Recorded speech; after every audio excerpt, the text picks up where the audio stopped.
Councillor John Hudson.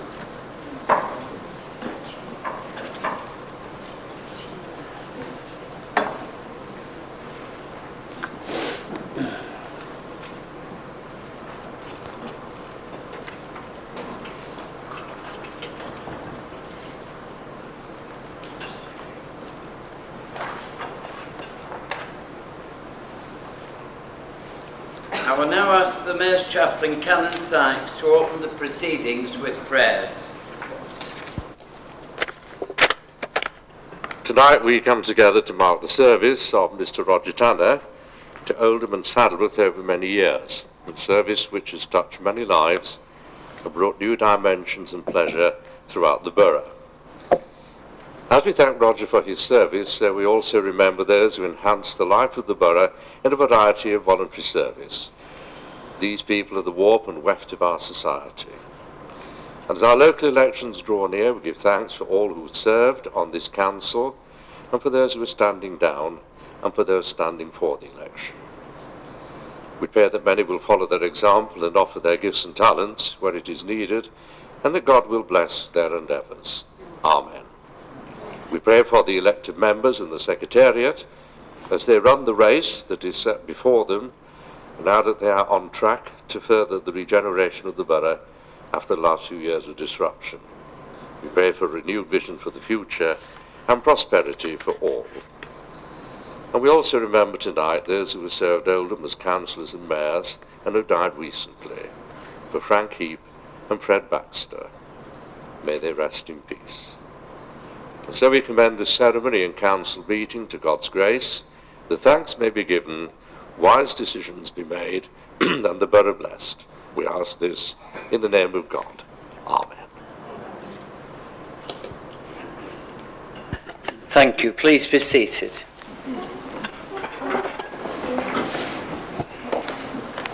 It's a pleasure, as the Mayor of the Metropolitan Borough of Oldham, to welcome you this evening to the council meeting, and especially to this little Civic Appreciation Award ceremony for Mr. Roger Tanner, a Deputy Lieutenant, an MBE.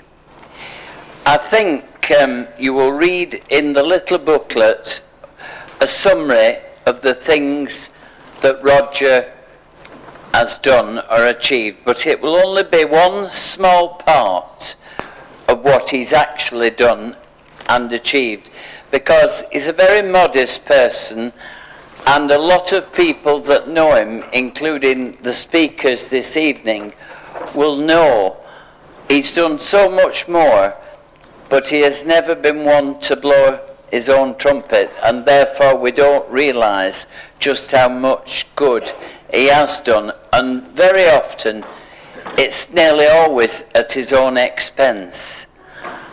And therefore we really do owe a great deal of debt to Roger, and I think this is very fitting that the Metropolitan Borough Council are recognising him tonight in this way, and I would invite him to come to the lectern, and I think hopefully there will be a seat there for him to sit there, because I'm not suggesting councillors Batty and Ruffley will go on a long time, but I'm suggesting it might be more comfortable at our age group, Roger, to sit down.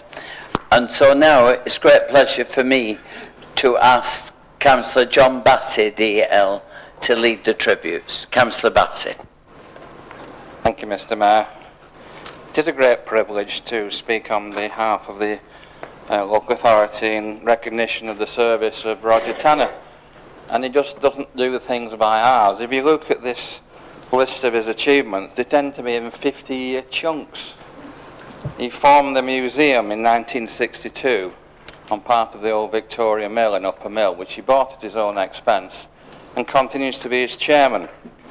And in 1963, when I was a young man, it did happen. I think I was 18, the youth club in Delford organised a museum just for the weekend in the Reform Club on Gartside Street. And Roger very kindly came along and in his usual eloquent manner talked to people and took them through a very interesting evening.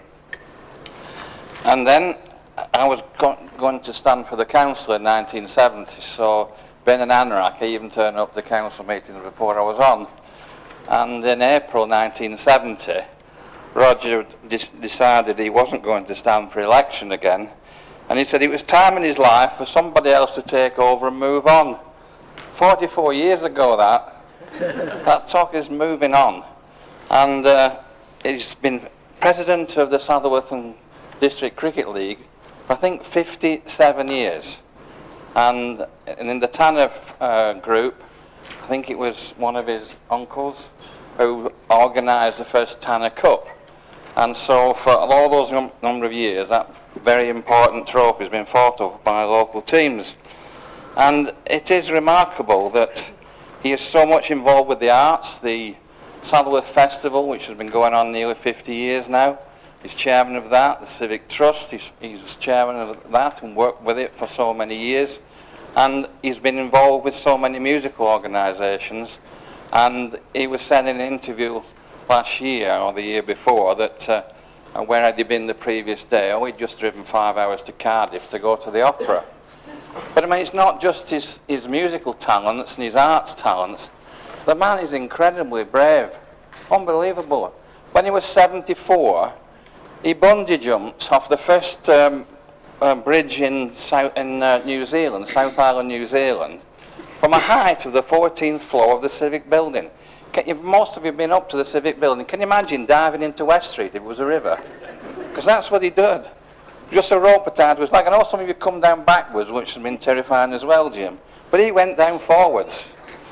And I asked him just as he came in tonight, he loves long car drives, and he drove 12,000 miles to China just because it was there. He was going to go in the old Bentley, but he decided that they perhaps ought to take a Land Rover. So they took 12 weeks to get to China.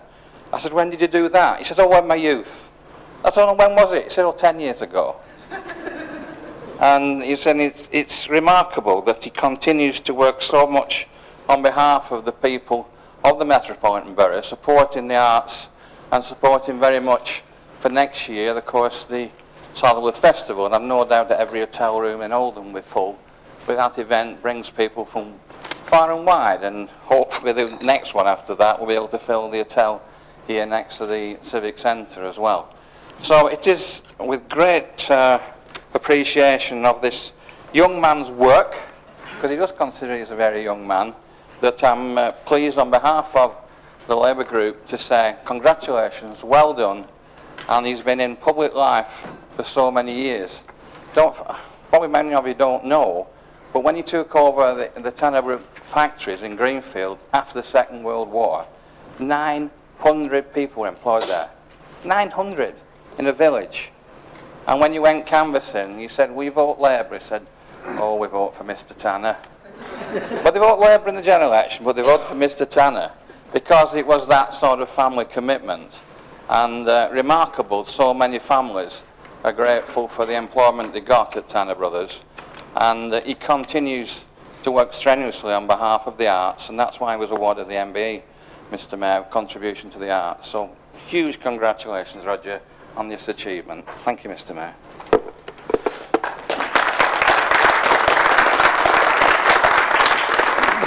And now I'm pleased to call Councillor Alan Ruffley from Saddleworth, who also knows a great deal about this gentleman. Councillor Ruffley.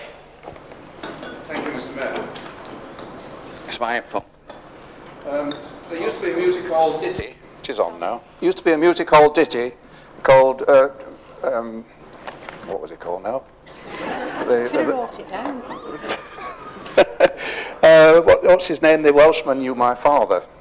And I've forgotten his name. George. Lloyd George knew my father. Everybody knew it when I was a lad, but obviously I've forgotten it now. And in actual fact, Roger Tanner knew my father. And I first met him in the early 60s when he was starting up the Saddleworth Musical or Festival of the Arts, as it was. And my father was acting as treasurer, and you, of course, were chair and leading the thing. This was a very important department for Saddleworth. And it's then that I started to notice that if ever I came across an organisation, whether it was a brass band, a musical society, a White Rose Society or a club of any kind, invariably the name Roger Tanner came up as president or patron or chairman. And the museum was important for Saddleworth. It is the only working museum in the borough, and it is one of the very few that has any woolen textile machinery in it. Of course, Saddleworth was famous for its manufacture of Dobcross looms for 100 years. Roger has always been there. Everybody knows him. I've never met a person in Saddleworth who does not respect Roger Tanner. Indeed, it's quite true that he does a lot of things quietly. Many of the things he does are not known except to the people who benefited from it. He was fortunate and he was born into a wealthy family where you can't do much about that. But he's used his wealth wisely. Instead of when the mills, well, first he started off as a cotton spinner, and his family were canny enough to recognise that the future didn't lie in cotton so much as man-made fibres at the time. So they were spinning enormous cops of tyre cord, and in later years they'd gone down to tiny little winding reels of dental floss. It just shows that they moved with the times, and when the mills closed in the end, unfortunately, he didn't turn it all over to housing. He still has quite an extensive area in Greenfield, which is the home of many new modern businesses in Saddleworth. There's a microbrewery, there's a good caterer that is well known in these premises, there's a video studio and many others. And it is very important in an area like Saddleworth that we have a mixture of housing and businesses and jobs, because at the time I first met him, there must have been well over 3,000 jobs in the textile industry. And as the notes make clear, there's now only one textile firm left, which is very sad in my view. Anyway, coming back to Mr. Tanner, his life has been extraordinary. He's enjoyed himself. He's worked with all sorts, all classes of people. He mixes easily. You may not see him for 5 years, but you then have a chat with him, and it's as if you'd only met him yesterday. I feel honoured on behalf of the Liberal Democrats to recommend that the very best thanks of this borough be given to Mr. Tanner. There won't be many citizens like him in the next 50 years. Thank you.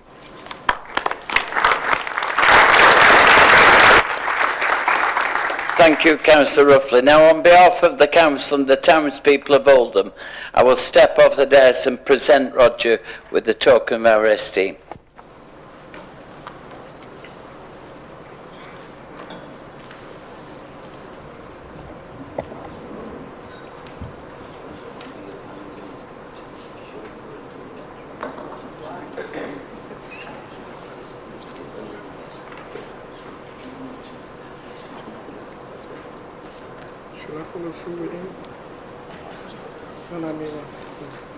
To respond.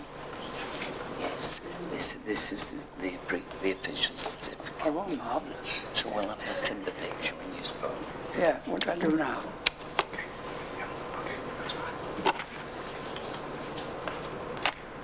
Mr. Mayor, the other speakers, ladies and gentlemen, and the rest, I'm thoroughly embarrassed now, really. As Henry VIII said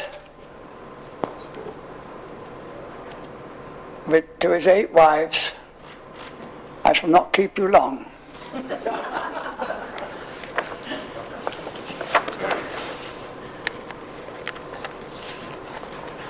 I can see I was the age of some of you when you were born. You ought to be flattered by that, I think, looking round again.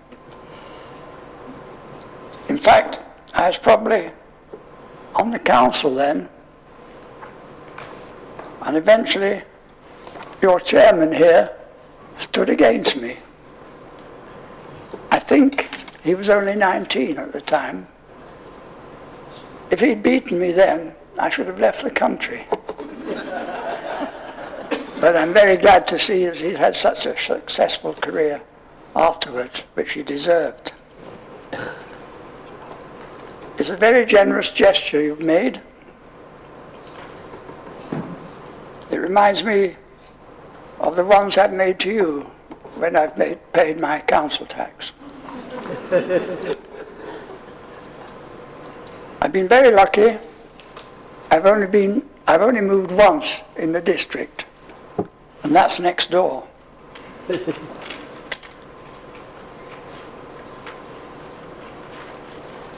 And I've been there now 60 years. I remember my mother saying to me, I understand why you wanted to move on, but why have you only moved next door? And being at that age then, I said, well, I might have run short of sugar or tea or something.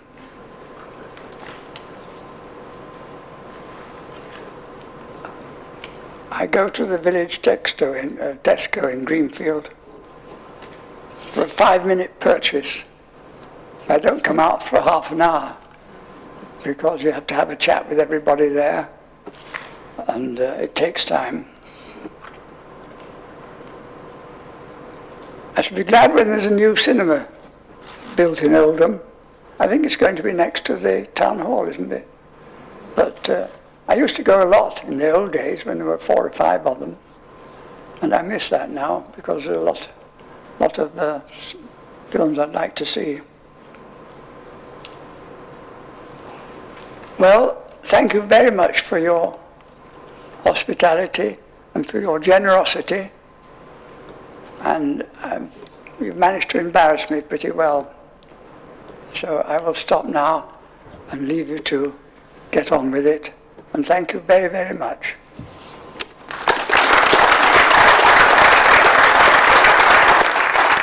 If you just stay there, Roger, I'll call upon the Leader of the Council and the Leader of the Opposition to join me while we have a photograph with Mr. Tannant.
We do all this, then you won't pretend.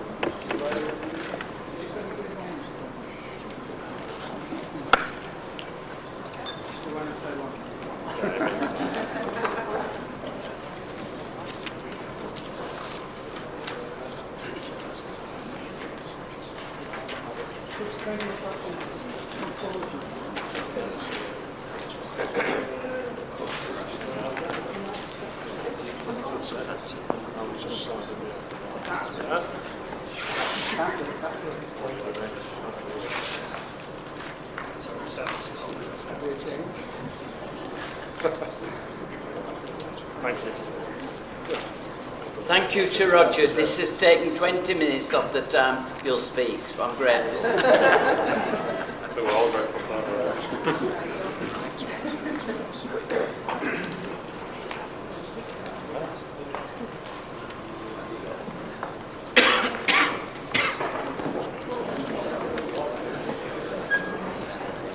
Right, ladies and gentlemen, may I remind you that you can remove your jackets if you wish. And I remind members and members of the public that the meeting will be streamed live on webcast from the Council's website. And we'll move into public questions for Cabinet members. The first item in open council is public question time, and they've been received by members of the public and they were taken in order they were received. The first question has been submitted by Helen Ball, and I call upon Councillor Hibbert to respond when she says, what can be done to improve the cleanliness of the toilets at Duffstones? 60p for 3 hours and 130 for all day are the car park rates collected by the car park attendants. Would it be possible for some of this money to be reimbursed into the facility? I was told the vandalism was a reason for not improving the toilets, but surely there must be a way. We visited the redeveloped Stanley Park in Liverpool, and they have a lovely cafe with modern toilets in the same building everyone can use. Something like this, with coordination between United Utilities and RSPB, Sailing Club, etc., could be achieved. A room could be used by youngsters and schools to teach them about the scenery and activities. Another suggestion is the visitors centre, as at Macclesfield Forest. In the meantime, please could the loos be steam cleaned and regularly checked? And I hesitate to say this last bit, Councillor Hibbert, and those responsible sacked. But it isn't from me. Councillor Hibbert to respond. Thank you, Mr. Mayor, and can I thank Helen for the question. The correspondence that highlights some of the issues that we face with the public facilities at Dovestones.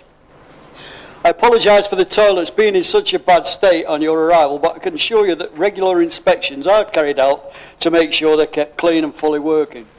Dovestones toilets are cleaned and checked once a day, 7 days a week, including bank holidays, usually around 8 a.m. before visitors arrive. An average of 34,000 visitors a day go to Dovestones site every year. And it is the duty of our staff, and that's not quite right, obviously, not 35,000 a day, 35,000 a year. They would be in a mess, wouldn't they? And it is the duty of our staff to cope with the volume of people using this facility, a minority of which do not always treat the area with the respect it deserves, and this ultimately impacts on other site users. With regard to future improvements, ideally we would have a member of staff permanently on site. However, our resources do not allow us to provide this type of service as it stands. But please be assured that we are working across council and with partners to address the problems you've raised, and we'll make every effort to ensure that your future visits to our area are more pleasant. Thank you, Mr. Mayor. Thank you, Councillor Hibbert. Unfortunately, the next question is still for you, I'm afraid, but this time submitted by Phil Coates via Twitter. I could ask every time right-hand filter light for 10 seconds from Huddersfield Road into Shaw Road at Cross Street. Eases ill stores too. Thank you, Mr. Mayor, and thank you, Mr. Coates. The travel signals installations in the Borough of Oldham are controlled and managed by Transport for Greater Manchester. Upon receiving a previous request for the same facility in October 2013, we commissioned the TFGM to undertake traffic counts at the junction and to prepare a report assessing the capacity issues, stroke effect on pedestrian phases, etc., with recommendations as to whether or not this could be introduced. TFGM have now confirmed that they've carried out their assessments and that the feasibility report is now close to completion. We should have receipt of its recommendations by next week. At that point, I will be in a further position to comment further. Thank you again, Mr. Mayor. Thank you, Councillor Hibbert. The next question has been submitted via Twitter by John Trickett. If Saddleworth School is to be moved to Diddle, can the existing site be used for a central Saddleworth Health Centre? Question mark. Have the council consulted businesses local to Upper Mill to understand the potential effects of moving the school to Diddle? And I call upon Councillor Chatterton to respond. Thank you, Mr. Mayor. With regards to the first part of the question and the new Saddleworth Health Centre, Oldham Council will happily review this request with local members and the clinical commissioning group to assess whether or not there is justified demand and sufficient finance for a new facility in Uppermill. With regards to has Oldham Council consulted to local businesses within Uppermill? No consultation has been carried out with the local businesses in Uppermill. We accept that the school's presence in Uppermill does contribute to the immediate economy, although it must be appreciated that by moving the school, this will benefit some businesses in Diggle. Thank you. Thank you, Councillor Charlison. The next two questions have been submitted by John Windsor via email, and there'll be two Cabinet members to respond, but I'll just read the question. Why are the highways in Failsworth underinvested in? For example, the state of Lord Lane this winter with potholes galore, at which time of writing still haven't been repaired.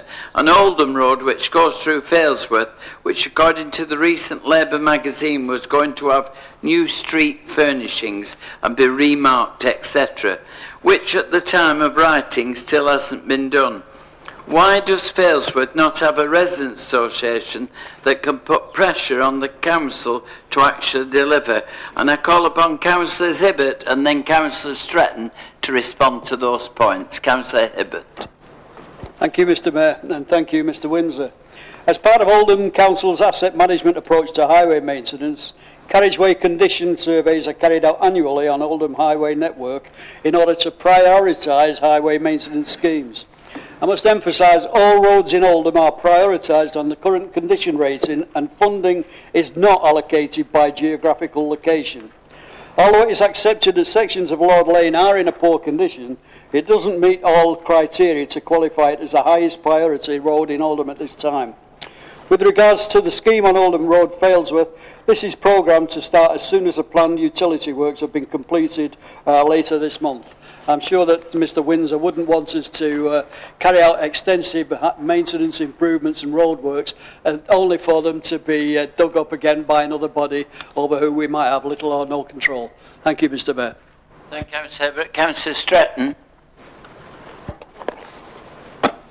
As a cooperative council, we actively look for ways to engage with residents and support them to get involved and do their bit. There are a number of ways we are working in all of our districts to connect with communities and work with them to jointly improve our neighbourhoods. Examples of how people can get involved include attending a community forum in your local ward, attending the district executive and submitting public questions to it, attending elected members' ward surgery, visit your district team at Failsworth Town Hall, and get involved with or start a local home watch scheme. There are lots of residents' associations doing great work with their communities in Oldham. Whilst it's not for the council to set them up, each area has a district team who work with residents to support local community action. I would encourage Mr Windsor to contact his local team at Failsworth Town Hall, who will be pleased to work with him on this if he wishes to progress it. Thank you, Councillor Stretton.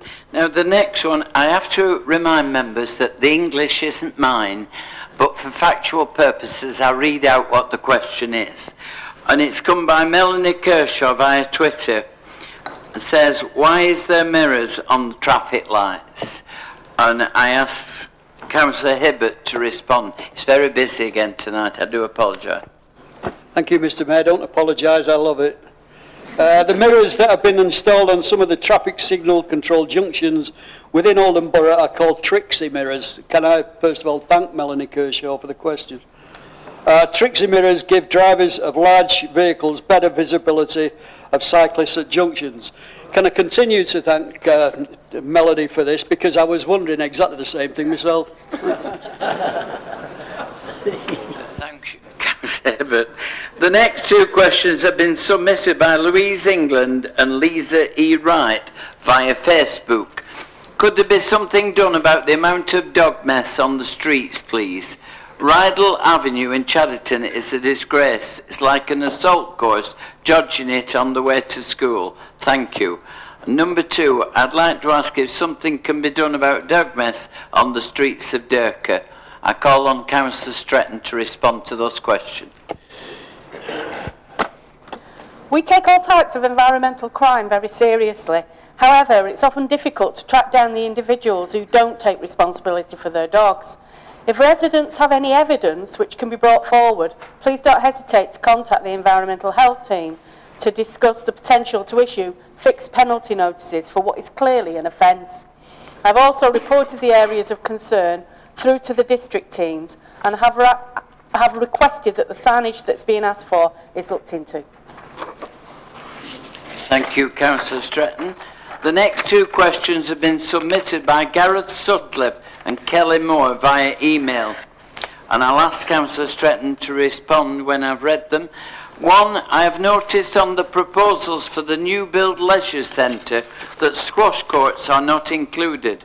I play squash regularly and know that these courts are used very frequently. For example, from February 3rd to 10th, there are currently 47 bookings for this service, and that will not include last-minute on-bookers.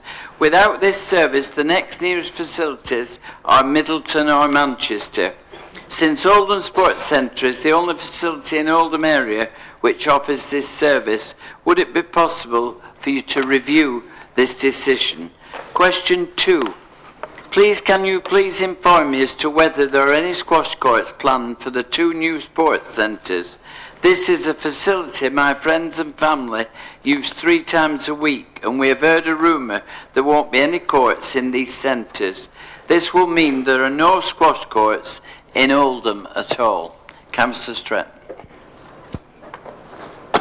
A review of leisure services in Oldham was undertaken which considered the current provision across all sections and which supported the Council's need to change the leisure estate in order to both reduce the revenue costs for the Council and improve the leisure offer for the people of Oldham.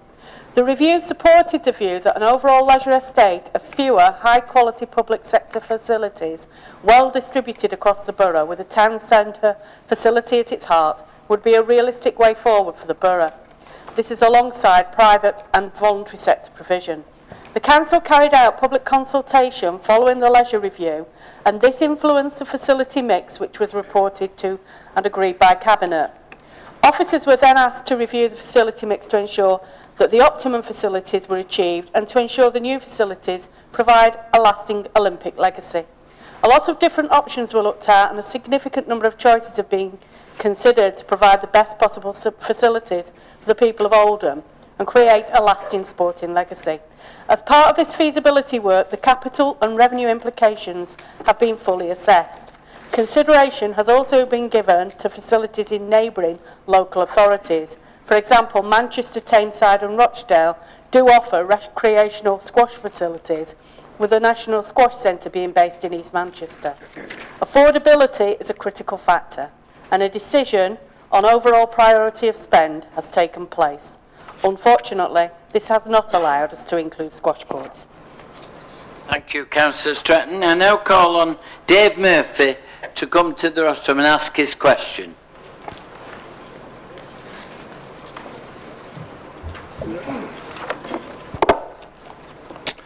In light of the new Royton Leisure Centre plans, can the Cabinet member please explain to me why there are only vending facilities within the complex? One of the biggest reasons that Royton was favoured over the existing site of Crompton Pool was because the site was allegedly not big enough to house an on-site cafe. This was used as a big stick to beat Sean Crompton bid with. This clearly shows that we've been yet again shortchanged by this administration. No health centre, the closure of Beale Hay Tip, and now the pool. When will Sean Crompton see some investment from this council? Thank you. Thank you, Mr Murphy. I call upon Councillor Stretton to respond to that question.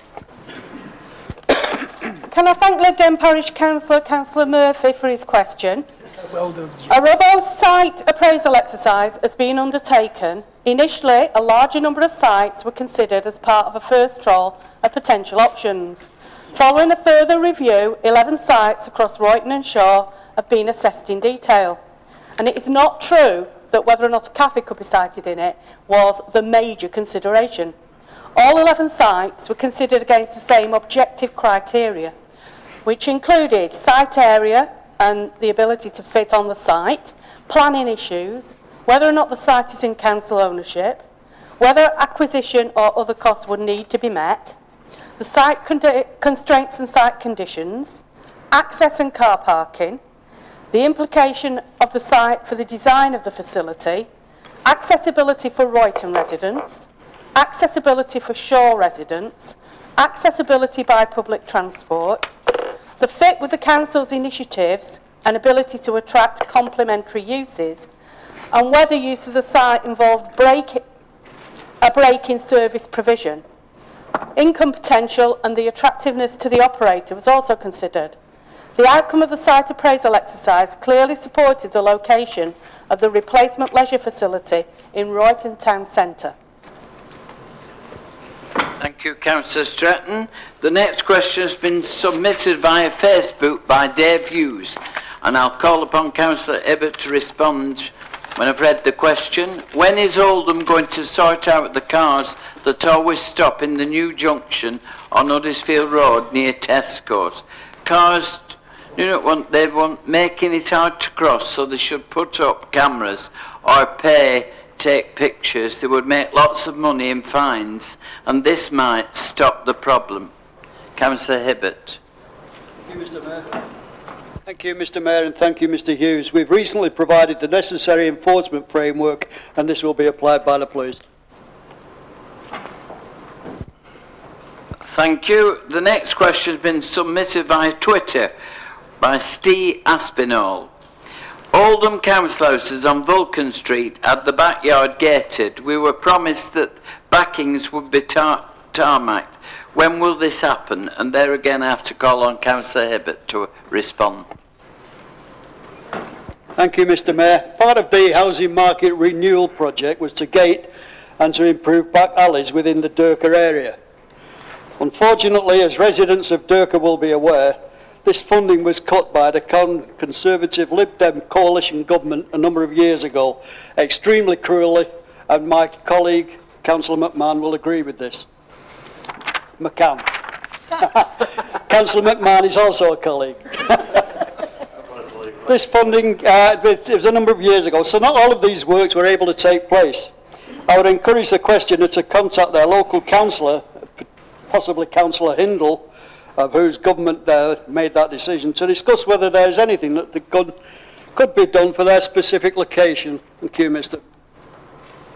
Thank you, Councillor Hibbert. The next question has been submitted via Facebook by Faisal Iqbal, and I call upon Councillor Hibbert to respond. He says, why is there no proper parking place in Union Street?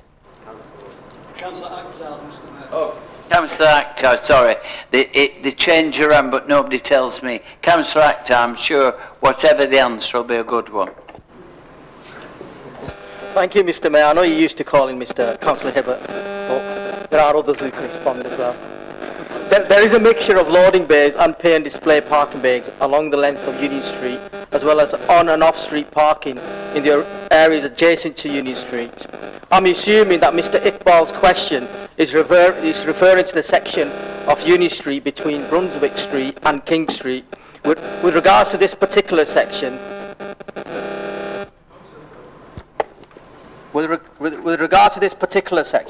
there is on-street pay and display parking on George Street, which has 16 bays. Chaucer Street has 8 bays, and Cromwell Street has 7 bays. And obviously there's Hobson Street multi-storey car park as well.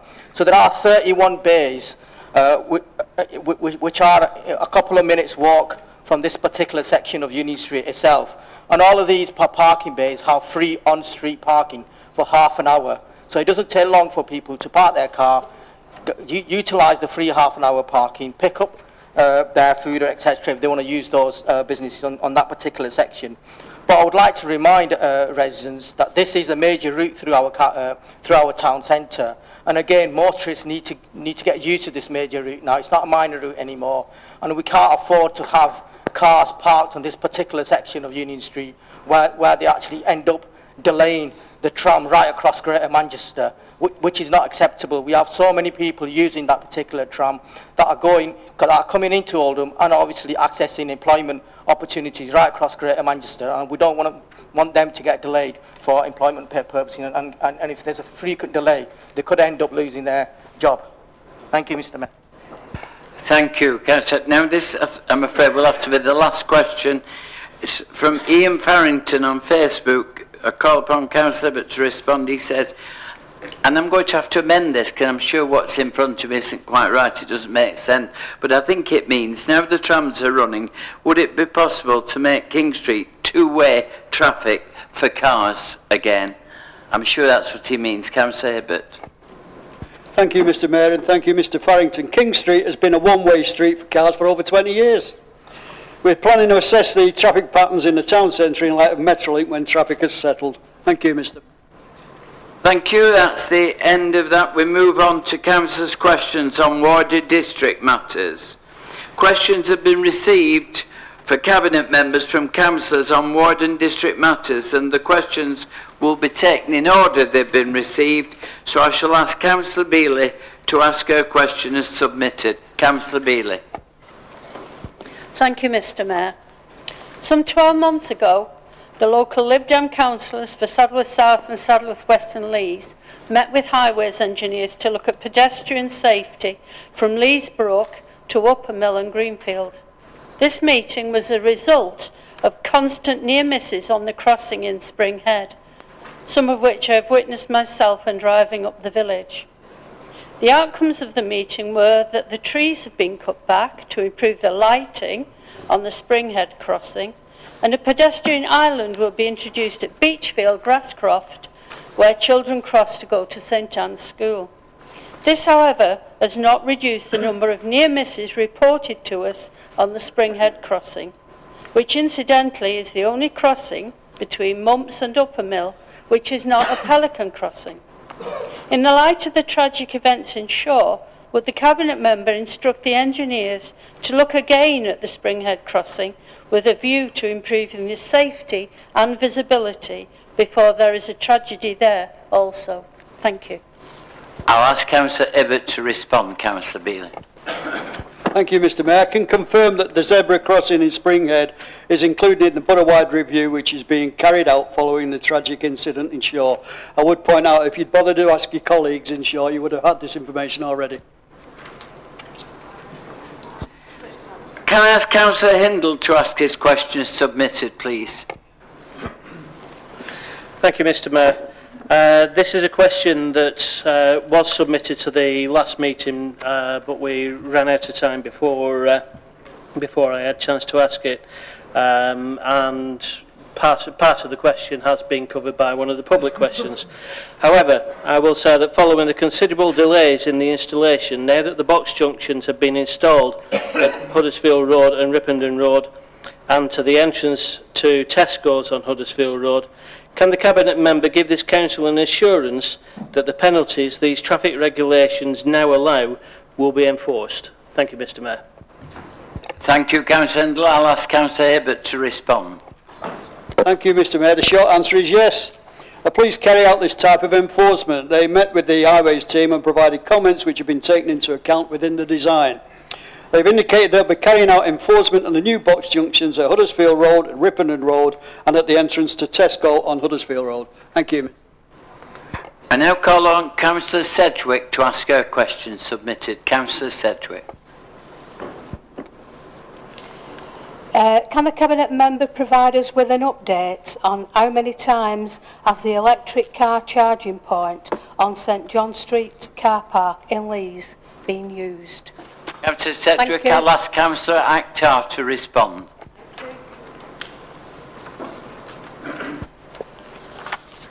Thank you, Mr Mayor. Of the 9 posts installed in Oldham, 5 have been used at locations in Failsworth, Shaw and Oldham Town Centre, and they have been used more in recent weeks than when the scheme was first launched in July last year.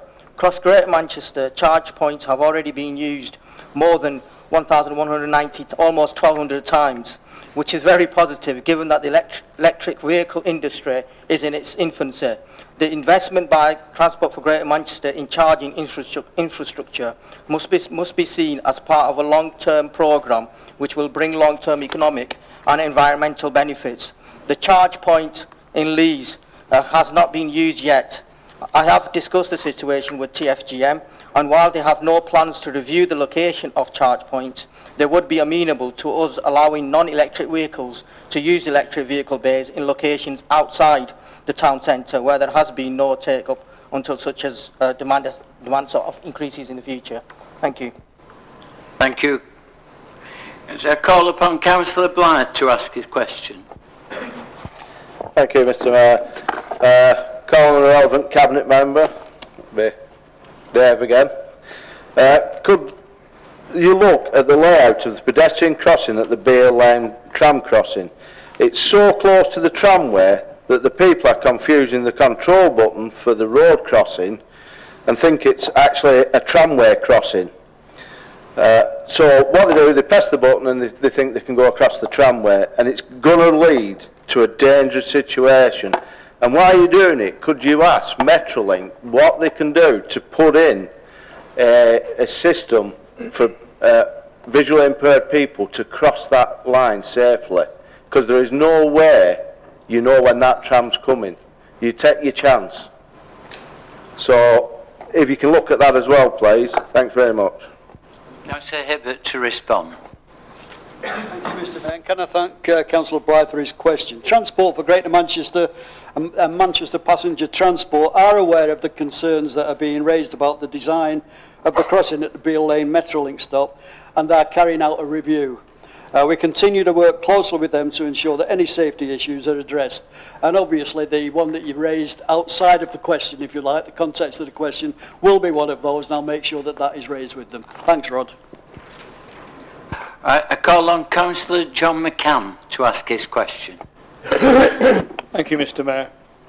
As planning for proposed upgrades to the railways throughout the North West continues, they're being decided well in advance of the actual works. I believe one of the possibilities should be the inclusion of disabled access facilities at Greenfield Station, Saddleworth. To include this work as part of the bridge rebuilding that will be necessary to enable the electrification upgrade of the line, it will be most efficient and the cheapest way to install the disabled access at the station whilst this work is going on. As well as disabled people, this work would also benefit increasing numbers of travellers who are infirm or elderly as our population ages and passenger use grows. I therefore ask for the Council's support in this, Mr. Mayor. Well, I'll call upon Councillor McMahon to respond. Councillor McCann. Councillor McMahon. Thank you, Mr. Mayor. Councillor McCann has actually raised this point before this meeting. I took the liberty of writing to Network Rail expressing the concerns at Greenfield Station. Councillor McCann is right. At present, the plans don't include disabled access at Greenfield Station, but we have made some progress in that Network Rail have agreed to submit an access for all bid to the Transport Minister to pay for the upgrade. So if any lobbying can be done from your side, then hopefully together we'll get the access improvements. Thank you. I call on Councillor Harkness to ask a question. Thank you, Mr. Mayor. A number of residents and the Delft Community Association have raised concerns with me about a section of footpath 13 from Saddleworth Business Centre to Hindle Terrace in Delft. The main issue is the huge amounts of standing water and mud at all times, making it virtually impassable by foot. Part of the footpath incorporates a private vehicle access. While it is appreciated the improvements that improving the whole area to enable vehicles is not likely, would the Cabinet member look at providing improvements to the side to ensure pedestrians can use the footpath appropriately? Thank you, Mr. Mayor. I ask Councillor Hibbert if he would respond, please. Thank you, Mr. Mayor. Thanks for the question. As you're aware, this is a common occurrence whereby an unadopted track with private vehicle rights coexists with those of pedestrian rights on foot.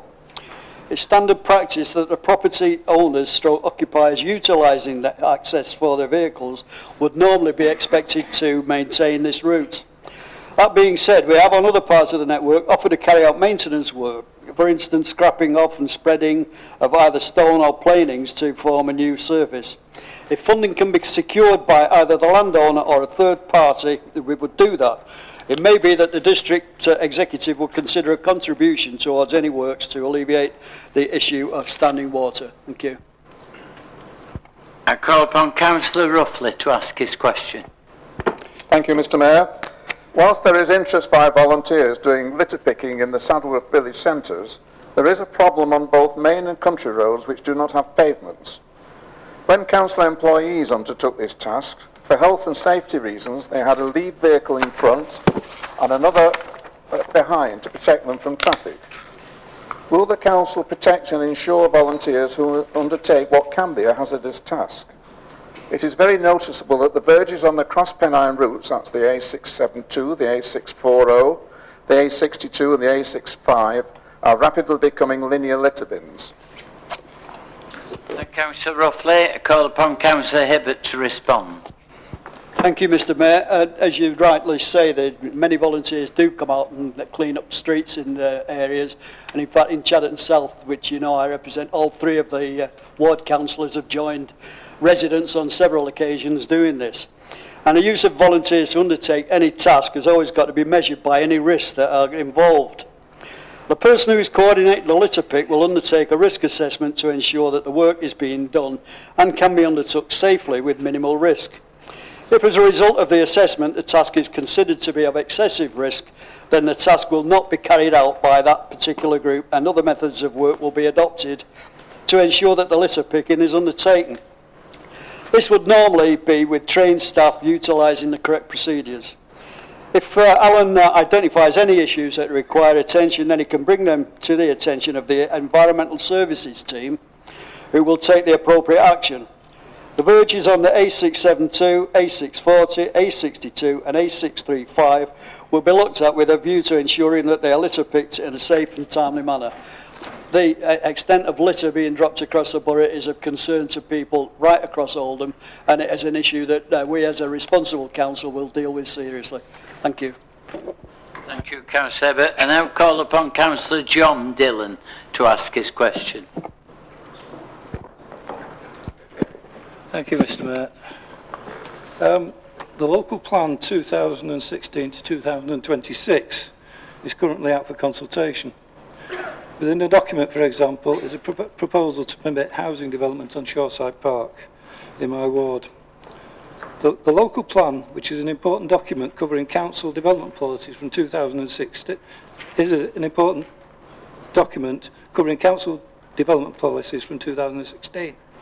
However, there is no mention of the consultation process of the local plan, for example, on the homepage of the council's website. The consultation process of the local plan does bring public interest and sometimes controversy. Will the Cabinet Member advise and confirm that they are happy with the publicity arrangements for this consultation on the local plan, the closing date of which is the 21st of February? Thank you, Mr Mayor. Councillor Dillon, I'll ask Councillor Hibbert if he will respond. Thank you, Mr Mayor, and thank you, John. The Council's website is used to promote a number of campaigns and events at any one time. This means that we cannot guarantee a homepage banner advertisement for every event or consultation currently running. A banner promoting the local development framework consultation will be displayed periodically among other key messages, but we cannot guarantee it is showing at all times. It is featured on the front page of the consultation section of the website, and this will remain so until the consultation is closed.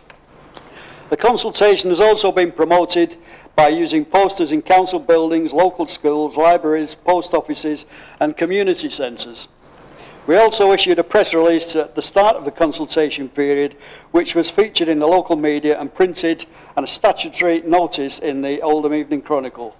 We are keen to hear residents' views on our plans for land use in Oldham, and I would encourage all residents to visit our website to have their say before, as you pointed out, John, before the consultation closes on the 21st of February. Thank you. Thank you, Councillor Hibbert. And now I call upon Councillor Williamson to ask her question. Thank you, Mr Mayor. Over the last year, I have repeatedly reported to Highways the issue of a collapsed manhole covers on Grampian Way, High Crompton. There are two. It appears that one at the junction of North Downs Road has finally been fixed, but there is still a big dip on the road, big deep dip on the road at the junction of Grampian Way and Highlands Road, where the road is collapsing. Over this time, there has been sewerage running across the footpath. The drains in this area have been proved by United Utilities as hydraulically inadequate, and these dips and collapses must be as a direct result of this. Please can the Cabinet Member work with ward councillors and highways to put pressure on United Utilities to resolve the matter? Thank you, Mr Mayor. Councillor Ibbott, before calling you, I'd just say, you're lucky really, had you been down south, you'd have had double these questions. Councillor Ibbott to respond. Thank you, Mr Mayor. You are indeed quite right to say that we are very lucky here.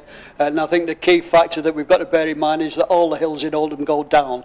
Highways are aware of the issues within this area and have been in dialogue with United Utilities for a number of months to try to identify the cause of the issues and to ensure that the correct action is taken to resolve the problem. Regarding your last point about the ward councillors, you know full well that I always work with the local ward councillors. Thank you, Mr. Thank you, Councillor Ibbott. Now, I think we've got to everybody's question, but we've a couple of minutes. If there's any member who wishes to ask a question in relation to ward or district matters, please show. Councillor Sheldon. Thank you, Mr. Mayor. I would like to ask a question to Councillor Hibbert again, and it's about the slow progress of the roadworks which have recently, and that is the end of 2013, taken place on Chew Valley Road, Greenfield, and Dobcross New Road in Dobcross. The tarmacking work failed, and we have been left with a very rough, uneven surface ever since. The worrying part of these roads left in this poor condition is the danger to motorcyclists and cyclists. A week ago or so, new signs were put up indicating that work will continue in March to relay this tarmac. I would like to ask why it is taking so long to fix this problem. I do understand that the charge to relay this tarmac will be met by the original contractors. Thank you. Councillor Hibbert. Sorry. Thank you.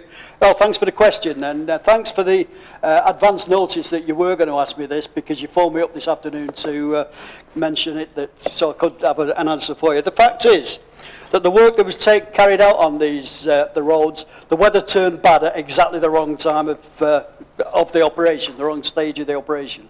So it's no good putting tarmac down when there's water around that can freeze and it just breaks it all up again.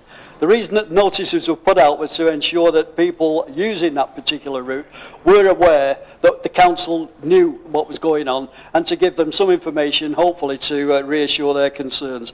As you say, the notices say that they will be starting towards the end of March, I think it is, and if there's any further development that I think you should be aware of, well, all councillors, I will make sure that everybody is told of future developments, and hopefully it'll be done as quickly as possible. The key thing is, as you rightly point out, Graham, the contractors themselves are paying for the repair works.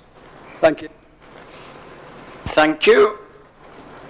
No more. We'll now move to formal council. And I have to inform you I've received apologies for absence from councillors Alexander, Councillor Olwyn Chadderton, Councillor Dawson, Councillor Hack and Councillor Newton. Is council agreed that the council minutes from the meeting held on the 18th of December 2013 are agreed as a correct record of the meeting? I'll ask again because people are watching, and I do think it should look, even though you might not be interested, they want to know you are. Is that agreed? Agreed. Thank you. Are there any declarations of interest from members in respect of matters to be determined by the council at this meeting? And can members declare any matters to the meeting? There will also be a form circulating around the chamber for members to complete if they have an interest. No? Urgent business. I can tell you as the Mayor I have received no urgent business. Communications. The Council will be aware of the recent passing of former Mayor and Councillor Frank Heap and former Mayor and Councillor Fred Baxter. And before I call upon members to say a few words, I would just like to explain that as the Mayor, I did, along with Dr. Wilkins, attend Fred Baxter's funeral and have received a very nice letter from his family. Unfortunately, whilst on holiday, Frank died and I couldn't attend, but I'm grateful to the Deputy Mayor, Councillor Hussain, who went along with our former Chief Executive to attend on our behalf. So we did do our civic duty on both occasions, and I will now ask Councillor Dean to speak about Councillor Heap.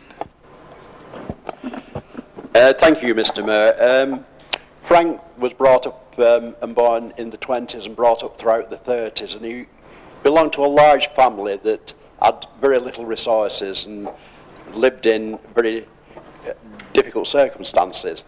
And in some instances that can turn both ways. You either have a chip on your shoulder or else you go out and do things. In Frank's case, he went out and did things.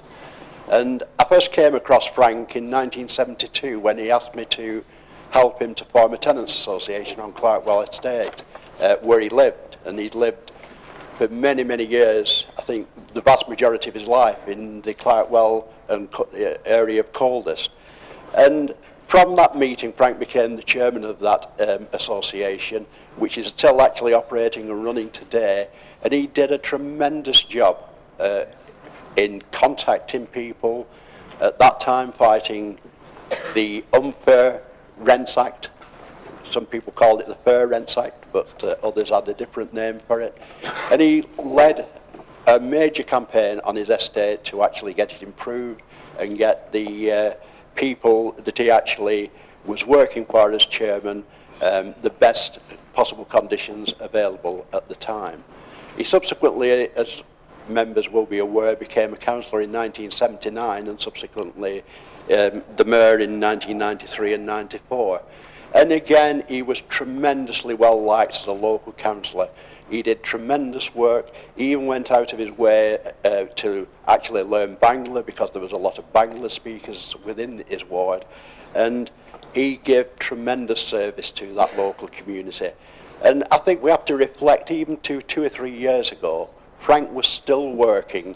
He, at his local church, formed the St. Vincent de Paul's group, which he'd been a member of at other churches throughout his life, and an active member. And if people aren't aware, the St. Vincent de Paul's organisation provide tremendous support for vulnerable people, practical help like furniture, clothing, as well as visiting people. And he'd been associated with that organisation for many years, providing tremendous support to the most vulnerable and poorest in the community. And like I say, he actually formed that society at St. Aidan's and Oswald's, you know, in only about 4 or 5 years ago. And obviously that was in his mid-80s. So he's been a tremendous community spirit and worker for the whole of his life.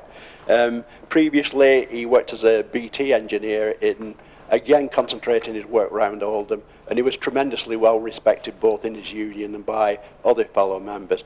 And Frank, Mr. Mayor, will be actually sadly missed. And I think the people that have shown tremendous love and caring for Frank, the people that he represented, still talk of him fondly, and I'm sure will talk of him fondly for very many years to come. Thank you, Councillor. Councillor Heffernan. Thank you, Mr. Mayor.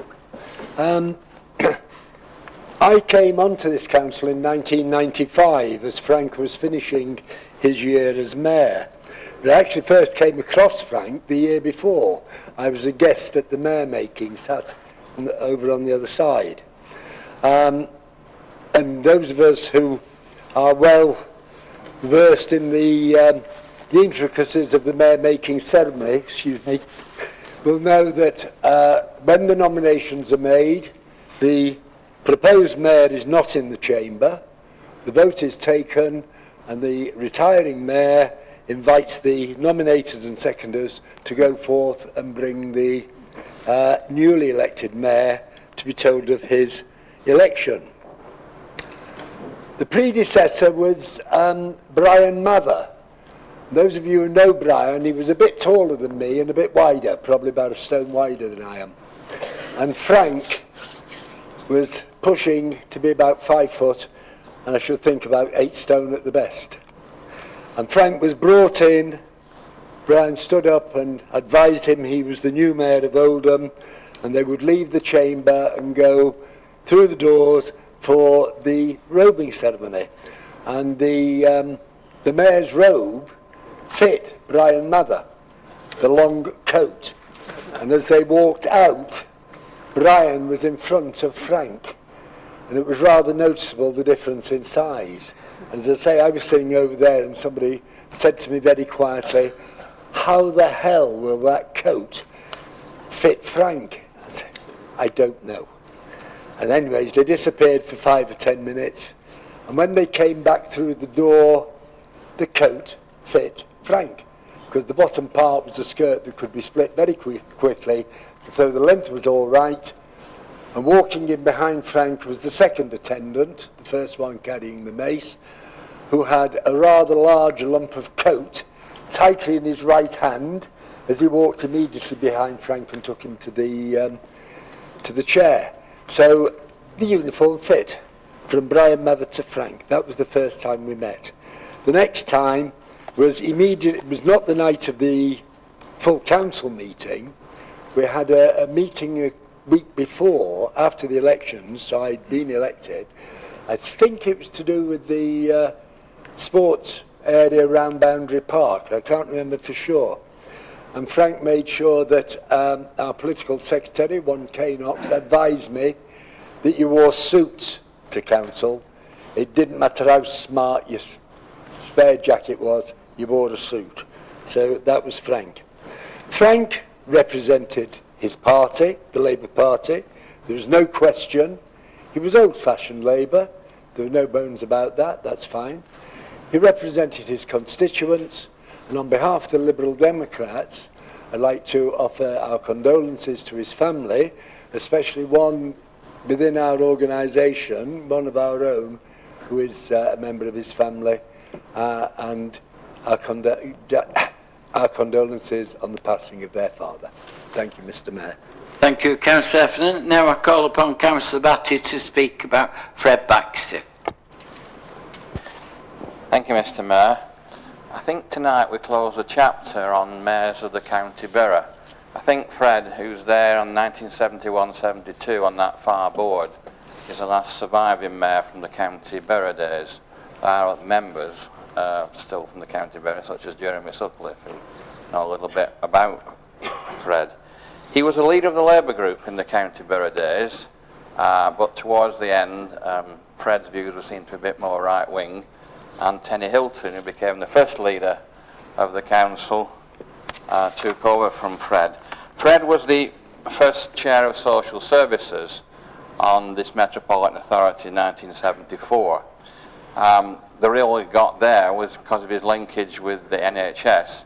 Fred was the hospital secretary, based down at Boundary Park, Oldham District General, as it was all called then, in a small office. Those of you know the hospital under D2 ward on the ground floor there. And I remember being on strike in 1971, and we were outside, and the head porter said, "Fred wants to see you in his office now." I said, "Why?" He says, "You're wearing white coats." I said, "Well, the nurses do when they go home." "Why are you coming?" I said, "No, I'm not crossing the picket line, so I'll see him on Friday." But he was a strong character. He ran a tight ship at the hospital, and later on he joined the SDP. He stood once in the Alexandra ward but was not successful. But he did a long and distinguished career in local government. The old council chamber, for those of you who didn't know, it was based in a horseshoe, not dissimilar from the House of Commons setup, and the Liberals were sat on the curve. And he was a stickler for standing orders, more so than perhaps David Jones. And in 1974, when Ellen Briley, on this board, we're having the two of the boards, Mr. Mayor, he got up, Fred, and there was a young man called Peter Jepson, a Liberal Democrat. He switched parties, he joined Labour. A lot of it going on, wasn't there? He was sat next to Richard Knowles, and he got up to speak, and Fred jumps up and he said, "Madam Mayor, could you please rule whether he's appropriately dressed?" He had a red shirt on. And the Mayor said, "Councillor Baxter, I can't determine the colour of people's clothing." But he was very good at disrupting the debate by raising those points of order. He is a very strong character, a bit like Frank. He was brought up in the same era through the 1930s and the Second World War. I think he was 85 when he died, so he had a long and active career, and it is sad that we close that chapter, but there we are. Those people we had distinguished service, like Fred, in the county borough and on to this borough. So as a former member of this borough and a former mayor, we do send our condolences to his family on a man who served this town well, Mr. Mayor. Thank you, Councillor Batty, but you should not have put ideas in the red about disruption. Councillor Dillon. Councillor John Dillon. Thank you, Mr. Mayor. I didn't serve with Fred Baxter on this council. I first came across Fred when he rang me up in October 1981, saying he wanted to join the SDP. I have a press cutting from that time when he joined the SDP. As Councillor Batty says, he was a bit of right wing. There was at the time left wing extremists within the Labour Party, and what he did say is, "I have no time for extremists," and it was already obvious that extremists were taking hold of the party at national level, and that's what Fred said. It's in the Oldham Chronicle. But Fred, I was sort of in awe of Fred. You know, I've been a sort of rookie politician. I've been in the SDP six months, and here's a guy who had all this experience on Oldham Council, been leader and deputy leader, chief whip of the Labour group, and of course mayor. So you know, he was had plenty of experience. Fred was actually involved in sort of seat negotiations, which we had in those days between the Liberals and the SDP as to who should fight the seats within the borough. And Fred sort of headed that with all his experience. And as you did say, as Councillor Batty said, he did contest the Alexandra Ward in 1982, but he got 700 votes. It was a fair shot, but he was unsuccessful. I did actually have a word with Richard Knowles, who did actually serve on the council with Fred. Richard's view was that Fred was a very level-headed guy. He had a lot of time for him. But one anecdote he did say was that after each council meeting, they would retire to the Hare and Hounds. And Gordon Maxwell of the Chronicle and Fred held court there with the drinks and everything. So certainly Richard, who served with him, thought he was a very level-headed guy. And I think Fred did serve the old county borough and the metropolitan borough for a total of 23 years, which was a very long run. And I feel that we share our condolences with Fred's family at the time of his sad loss. Thank you, Mr. Mayor. Thank you, Councillor Dillon. I'll ask you after whether you did the paying. They weren't good at paying for rams, so if you went to the church, and my apologies to you. And now, I wondered if members would care to stand while we observe a minute's silence for both the late Frankie and Fred Baxter.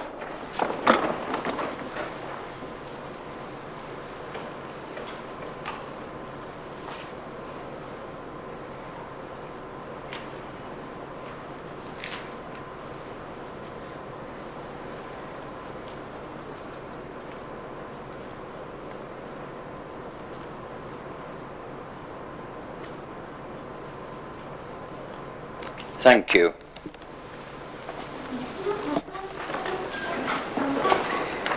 Petitions. There have been no petitions received. We come to outstanding business from the previous meeting. There are 2 items of outstanding business from the last council meeting.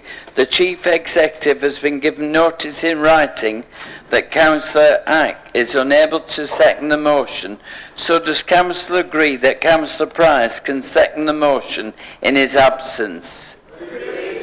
Thank you. May I remind members that at the last council meeting, Council agreed to pilot a change to time limits for speeches, the right of reply and extensions. Speeches will be limited to 4 minutes with an extension of 30 seconds, and the right of reply will be limited to 7 minutes with a 30-second extension. I won't ask you to agree because you've already agreed it. That's what you're getting. Motion 1, I call upon Councillor Dearden to move.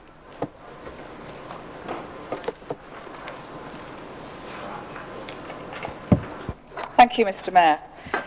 This is an important issue for us now that we have public health as a responsibility from the Council. This declaration on tobacco control is supported by at least 28 councils, that was my last count in December, including Salford and Manchester, and it was presented to Parliament in December. By signing up to this, we're stating our determination to make Oldham healthier and save money by reducing smoking. This is an excellent example of councils taking the lead on public health policy and protecting local health from the vested interests of the tobacco industry. This is localism taking the lead. We heard at our council meeting in September about the terrible damage smoking does to people's health. We all know the evidence and it's overwhelming. And of course we are making progress in reducing the number of people who smoke. And we do fund lots of smoking cessation support groups, for example. But just a reminder, smoking is the single greatest cause of premature death and disease in our communities. Smoking-related deaths account for 80,000 a year, and that's more than obesity, alcohol, suicide, murder, traffic accidents, and HIV put together. And Oldham still has a higher percentage of smokers than the national average. The burden of illness and disease on communities is financial as well as personal. The annual cost to our economy is enormous. We lose £13 billion to sickness absence. We spend £9 billion on National Health Service costs. And other things that you perhaps don't think of. We spend £700 million on house fires caused by smoking and £500 million on litter cleaning. So these are the costs to our communities. And in these times of millions of pounds worth of cuts to local services, we've got to try everything we can to reduce spending and improve health. This motion is not about the damage smoking does to individuals, and I'm not trying to demonise individuals for smoking, because I don't want this to sound smug. You know, I've been a smoker, and I know that at the next funeral I'll be reaching for the whiskey and the cigarettes. So it's not about trying to make people feel bad, but it is about saying this is a community thing that we've got to get behind and help each other to sort out. It's also about taking a systematic approach to tackling tobacco. It's a very big challenge, that, because smoking is very big business, very powerful. So this is becoming political, and it's about inequalities, and it's about poverty. Smoking is an epidemic created and sustained by the tobacco industry, and in order to sustain their profit margins, they need to recruit 200,000 smokers a year to replace those who quit or die. Yes, it's that cynical. Global tobacco sales are worth £450 billion a year, and the companies are always looking for new markets, like emerging economies in Turkey, Bangladesh, Pakistan. And of course, the great majority of new smokers are under 18, so it's something we have to think about for young people. Smoking is becoming a class and a cultural issue. The poorer and the more disadvantaged you are, the more likely you are to smoke, and therefore the more likely you are to be ill and die early. 80% of the people killed by tobacco-related illnesses last year were from low and middle-income earners. So tobacco companies are getting richer whilst the poor die. Tackling tobacco is about knowing our communities, knowing where and who to target. So, for example, in Oldham, smoking is higher amongst men, but some of our communities, there's a higher proportion of smokers. So, for example, 29% of Pakistani men smoke compared to 24% of the average, and 36% of Bangladeshi men. Amongst women, it's very different. Predominantly, it's white women who smoke. 23% of our population smoke. And that's particularly concerning because of the health of our children. So this motion is about councils standing up for their communities, standing up to the tobacco giants. It commits us to taking a systematic approach monitoring our progress and working with our communities and our district partnerships to think about what initiatives and what projects we can bring forward. More importantly, it's about raising awareness about the collective cost and our collective responsibility, and makes us think about the consequences for all of us. Thank you. Thank you. May I just remind members, it's no use redrawing up the time limits and then keep moving extensions. We'll go backwards.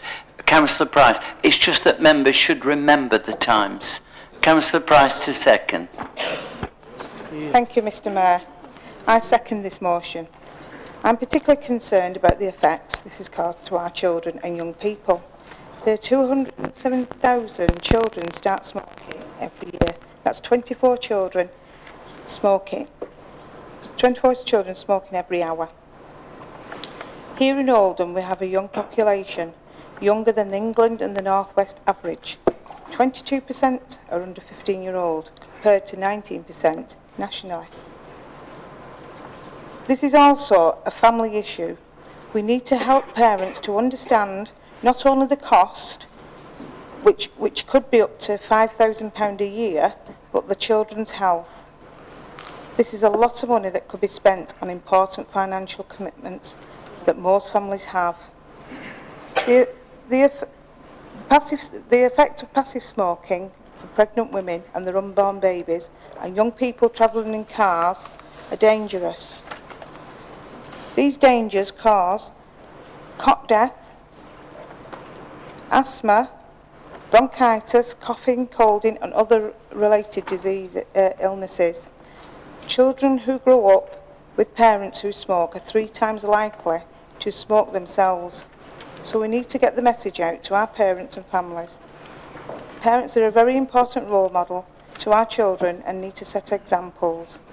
Young people are attracted to smoking for lots of reasons. One of them, the cigarette packaging and the colourful, the way they look. This is our responsibility to stop it. These children are our future. The health professionals and the council campaigned for the plain packaging of cigarettes. The council supported this in the council meeting on the 11th of September last year.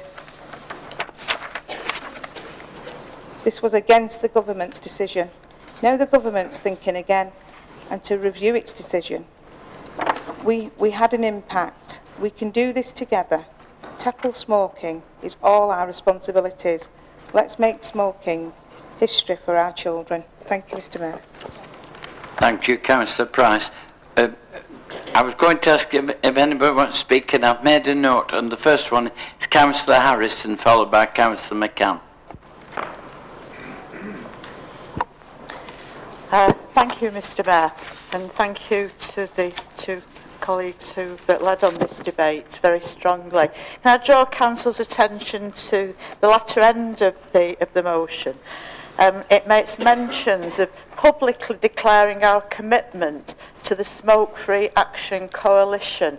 That's the alliance of organisations working to reduce the harm caused by smoking.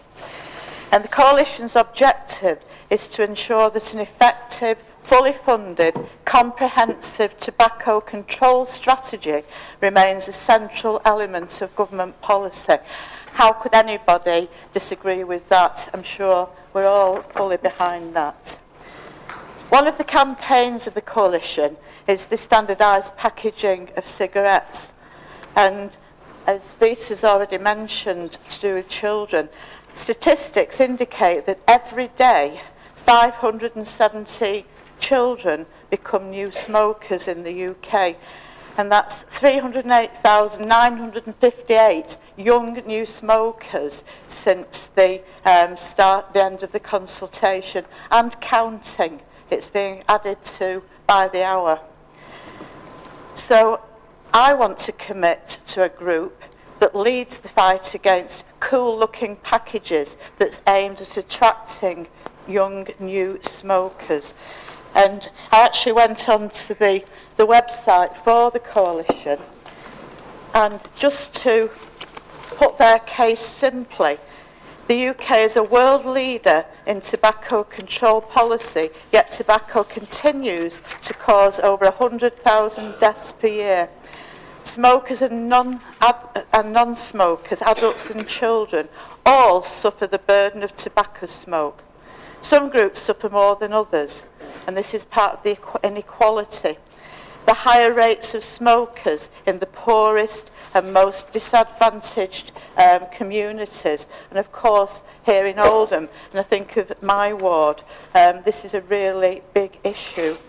And it isn't just simply a matter of choice. Smoking is addictive. Once people are hooked, it's hard to become unhooked. And there's much more that can be done to reduce the harm caused by smoking and to those around them. The public are keen for further tobacco reform, and it's essential for government policy to continue to evolve and develop its tobacco policy if smoking prevalence is to continue to be driven down year by year. So I want to hitch my wagon to a coalition that stands up for those things, and I hope that everybody in the council tonight will come along with that and support the motion. Thank you, Mr. Mayor. And Councillor, I have just two speakers now, and we're running out of time for motions, but Councillor McCann, followed by Councillor Blythe. Councillor McCann. Thank you, Mr. Mayor. Very briefly, I fully support this motion, and congratulations to Councillor Dearden and Councillor Price for bringing it forwards. I fully agree that the major problem is the recruitment of young people to the smoking, I'll call it a fraternity for want of a better word, and the Australian experiment has proven where they have to use plain packaging that actually the uptake of smoking by the young is a lot less. It's in decline. And the quote that sort of did it for me there was, they were interviewing youngsters, and one young lad who was smoking said he was attracted by the heavenly colours on his box. Too early to heaven for a young man who smokes is the problem with it. Fully support the motion, and I ask everybody that this is a first step, because to me it's a government problem, and only government has the weight to take these tobacco companies on. Thank you, Mr. Mayor. Councillor Blythe. Right, to support this motion, and I thank Councillor Dearden and Price for bringing it. It follows on from our plain packaging motion, and it's about that. It's about stopping people starting, and I'm glad Councillor Dearden and Councillor Price, especially Councillor Price, went on about that, because it's harder to give up than it is to stop. It's harder to stop than it is to start. If you don't start, you don't have to give up. And if you ask any smoker, I was a smoker and I give up, and it is hard work to give up, to get away from the evil weed. And it's easy to go back even after 30 years. I still sometimes stand there in the morning when everybody lights up on quite a frosty morning on a building site, think that smells really good, I could do that, and I don't. But I do thank you for bringing it. It does follow on, it does support the plain packaging. I'm glad to see that it does aim at the young, because when I read it, it sort of looks as though it's just getting people to stop smoking, which is really hard, but we need to get plain packaging. It's been proven in Australia, we need it. So thanks very much for this, and I support it. I was just going to ask if Councillor Dearden wished to reply, but are you happy to move to the vote?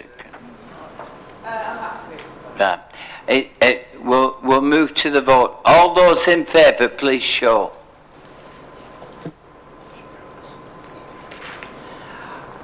I think that's clear that it's unanimous, so we can declare that we've all agreed the motion. So it has been carried, Councillor Dearden, and thank you for not exercising your right. But I have to tell you, we've run out of time, so I'll have to ask Councillor Harkness and Councillor Sedgwick if they would like to just move straight to the vote. Councillor Harkness. And does Councillor Sedgwick agree? Thank you. Right. Motion 2. All those in favour, please show.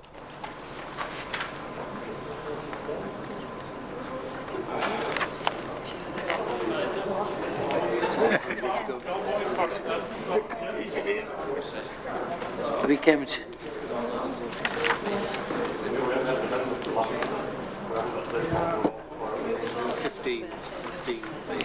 Is there anyone against? No, well, it's carried. So, because it would have fallen anyway, because it's the second time it's come back and we've run out of time. We did discuss this earlier, but we won't go into it because we're holding people up now. So we must move on to a very important item from the Youth Council. And I call on the Youth Councillors to move their motion in relation to the achievements of the 2012 to 2014 term of office. Quiet, please, so you can listen to the Youth Council. Thank you. Thank you, Mr. Mayor. Hi, I'm Saskia Edwards, Vice Chair of Oldham Youth Council. And I'm Laurie Fitton, a member of the Oldham Youth Council. Oldham Youth Council works on a 2-year term of office, and with the launch of the Youth Council elections on the 27th of January, we're now approaching the end of this term of office. We want to take this opportunity to reflect and share with you the key successes and highlights of Oldham Youth Council over the past 2 years. It's been a rather monumental term, with Oldham Youth Council being the first youth council in the country to be recognised within the constitution of the local authority and given constitutional rights to present full motions at full council in a dedicated agenda space. This huge honour and responsibility has shifted greatly the role we have to play in Oldham. It recognised the valuable contributions young people have to make in Oldham and its future, and also acknowledges the hard work we have done previously. As a youth council, we are passionate about the voice of young people, about ensuring that young people in the borough of Oldham are enabled to influence the services they receive, as well as contributing to the development of our town overall. We are passionate about Oldham. We believe that we live, study and work in a great town, a town whose future is bright. We have great pride in Oldham, and we work hard to help others find this pride, to raise the aspirations of the people in Oldham and see what a great place they live in. In the past 2 years, we've been part of many meetings, consultations and events about the future development of Oldham Town Centre, and it's incredibly exciting to see those plans come to fruition. All the major developments taking place have had the involvement of young people. The culture of inclusion is embedded, and we certainly have a seat at the table. We're not only a youth council, but a young youth council. On the 1st of February, we celebrated our 8th birthday. To look at how far we've come in 8 years is just phenomenal. Our success is undoubtedly down to the passion, commitment and hard work of youth councillors past and present. But it couldn't have happened without the partnership work with key decision makers within Oldham Council and its partners. We have been given meaningful involvement, and our views and opinions have been respected, valued and where possible acted upon.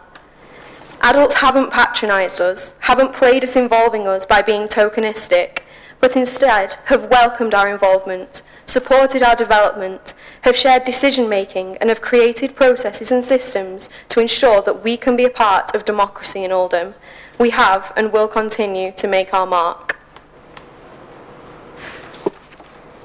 Within each term of office, Oldham Youth Council identifies 2 priorities. These are based on consultation with our young constituents and form the backbone of our work for the 2 years. In 2012, after consultation, our 2 priorities were I Love Me, a campaign aimed at raising self-esteem, confidence and aspirations of young people in Oldham, with a particular focus on making a positive contribution and anti-bullying work. Youth employment. In the current economic climate, youth unemployment has risen.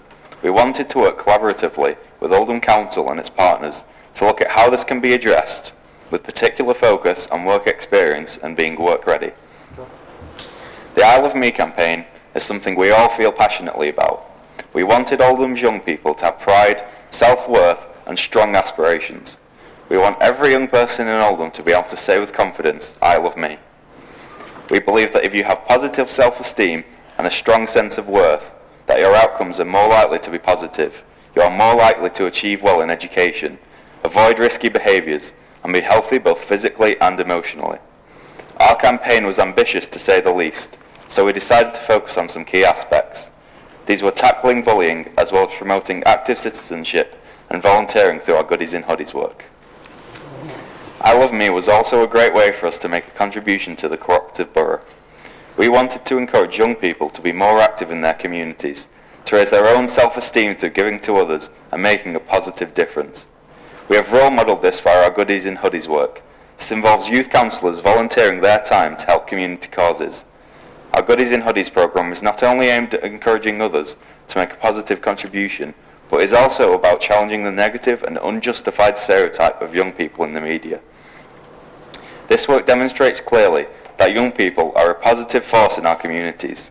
We have a fantastic relationship with our local media, who have shown great support to the work we do and have celebrated our successes with great coverage in the Oldham Chronicle and beyond, as our Dudstone Youth Rangers had their own slot on the BBC's Countryfile programme. And not forgetting the collaborative work with Oldham Integrated Youth Service to raise money for the Cooperative Oldham Fund via a sponsored abseil event down the Civic Centre. Not only did some of us youth councillors brave the descent down the 200-foot Civic Tower, we managed to encourage a few other leaders to join us, including Councillor McMahon, Councillor Harrison, Councillor Bashforth, Parish Councillor Murphy, and of course Chief Exec Carolyn, who started her new role proving she's up for any challenge. This event exemplified how we are able not only to work with Oldham's decision makers, but the power of our influence to get them involved in anything that can help the Borough of Oldham. Collectively, we raised over £4,000 that will benefit community groups across Oldham by the Cooperative Oldham Grants Fund. The employment priority was no surprise to us, as youth unemployment has risen over the past 3 years due to the current economic climate. Young people are worried about their future employment prospects. With this priority issue, we knew we needed to firstly do further consultation and secondly work closely with Oldham Council, and as partners, as already this was a priority issue across Oldham. We held a consultation event in July 2013 for young people across Oldham to look at some of the key issues facing young people in regard to employability. Following this, we wrote a detailed report of our findings and disseminated this to key people and organisations across Oldham. The report detailed what young people perceive are the barriers to employment, what they feel that they need to be work ready, and recommended actions and solutions. One of the key issues raised by young people at this event was the lack of quality work experience, so we chose to tackle this further with a motion to full council. With the constitutional rights we've been given, we've been able to strengthen our involvement in the democratic processes of Oldham Council. Since July 2012, we've presented 5 motions to full council, all of which have gained full support across the political parties represented in the 60 seats before us. These motions mean we have had direct impact on outcomes for children and young people in the communities of Oldham. We have seen the introduction of gumdrop bins in the town centre, an environmentally friendly answer to the issue of chewing gum litter. We undertook a detailed scrutiny of how mental health services for young people are promoted and accessible in Oldham and presented a range of recommendations. We presented the case of the voting age to be lowered to 16 years and gained full support of Oldham Council. This in turn has led to other authorities and even a campaign group in America contacting us to ask about our work and learn from our experiences. We raised the ongoing issue of bullying in schools and identified that without accurate monitoring of information, we are unable to fully assess the extent of this devastating problem and therefore unable to allocate the appropriate resources and interventions.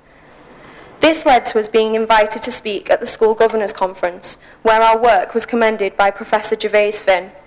Following on from this, we have now established a working group of governors, professionals and youth counsellors to look at what can be done to monitor bullying and to share existing good practices across all schools.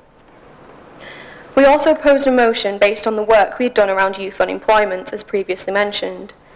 Oldham's young people told us they were concerned about the lack of quality, work-based learning and experience.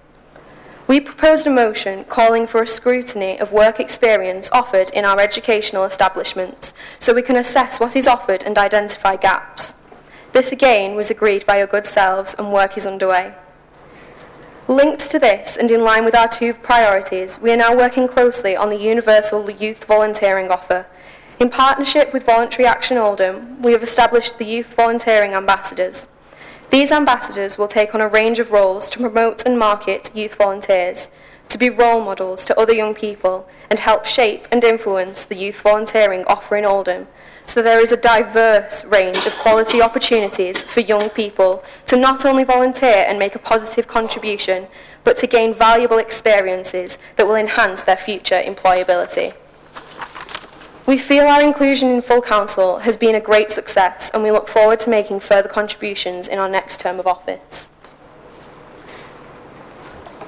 We have undertaken a range of training and development opportunities to help us in our work. Being a youth council is a tough job. We have to have a range of skills to undertake the diverse range of work, and we are fortunate enough to be given great support and development opportunities by our youth work team, but also by many other professionals across Oldham. We have worked closely with a range of partners to ensure young people are represented in key meetings and agendas. For example, we have a member who sits on the governance board of the Health Watch. We have 2 representatives that sit on the Cooperative Commission. We have strong regional and national links with 2 members of Youth Parliament and 2 deputy members who represent Oldham at a national level. In October 2013, we undertook the biggest youth consultation in our history. We consulted over 6,000 young people in Oldham on what should be the priority issues debated in the House of Commons. Not only did this consultation contribute to the national agenda, it gave us valuable information on what young people in Oldham felt were their priorities. This information will help us plan for the next term of office. For us to highlight every achievement, success, impact and involvement that we have had in the past 2 years will take up this whole full council meeting, but we hope we have given you an ample flavour of what we have done. We would like to note the hard-working commitment of Oldham's youth councillors. In the past 2 years, we estimated that we have given the equivalent of 1,429 working days of our time. This is the equivalent of 4 full-time members of staff without annual leave. A true reflection of the willingness of young people to make a positive contribution to our cooperative borough. In conclusion, we want to say that as a youth council, as your youth council, we have strengthened our democratic involvement, ensured young people in Oldham have a representative voice in key decisions across the borough, contributed cooperatively to the future development of Oldham, and ensured young people have a positive profile. We are excited for our future as we move into a new term of office. We don't yet know what our 2 key priorities will be until our new youth councillors are in post, but we do know that we will continue to work closely with yourselves and to build on the work that we are already doing to ensure Oldham is a confident, ambitious borough where everyone is doing their bit. We extend our thanks and gratitude to everyone in this chamber tonight for your support and belief in us, and we would ask that Oldham Council note these achievements and agree to continue to support and work with Oldham Youth Council in the term of office 2014 to 2016. Thank you.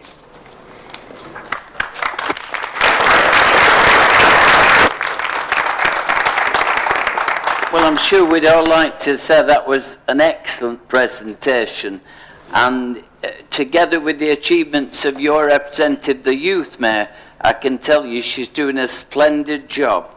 So, in noting and agreeing, before we do that, I'd just like to ask the Leader of the Council and the Leader of the Opposition if they'd like to make any comments.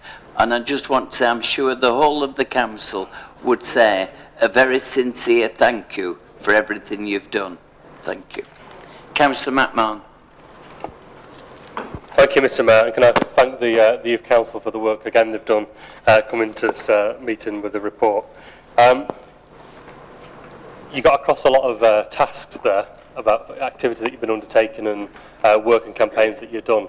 I think what didn't quite come out, because it can't in an annual report, is actually the sheer energy that the Youth Council has and just how much it really holds the main council here to account. I think that sometimes we feel quite embarrassed just how much is achieved with the resources they've got, but they do that because of the love and the energy that the volunteers who give the time to do it make. We're very proud of our Youth Council.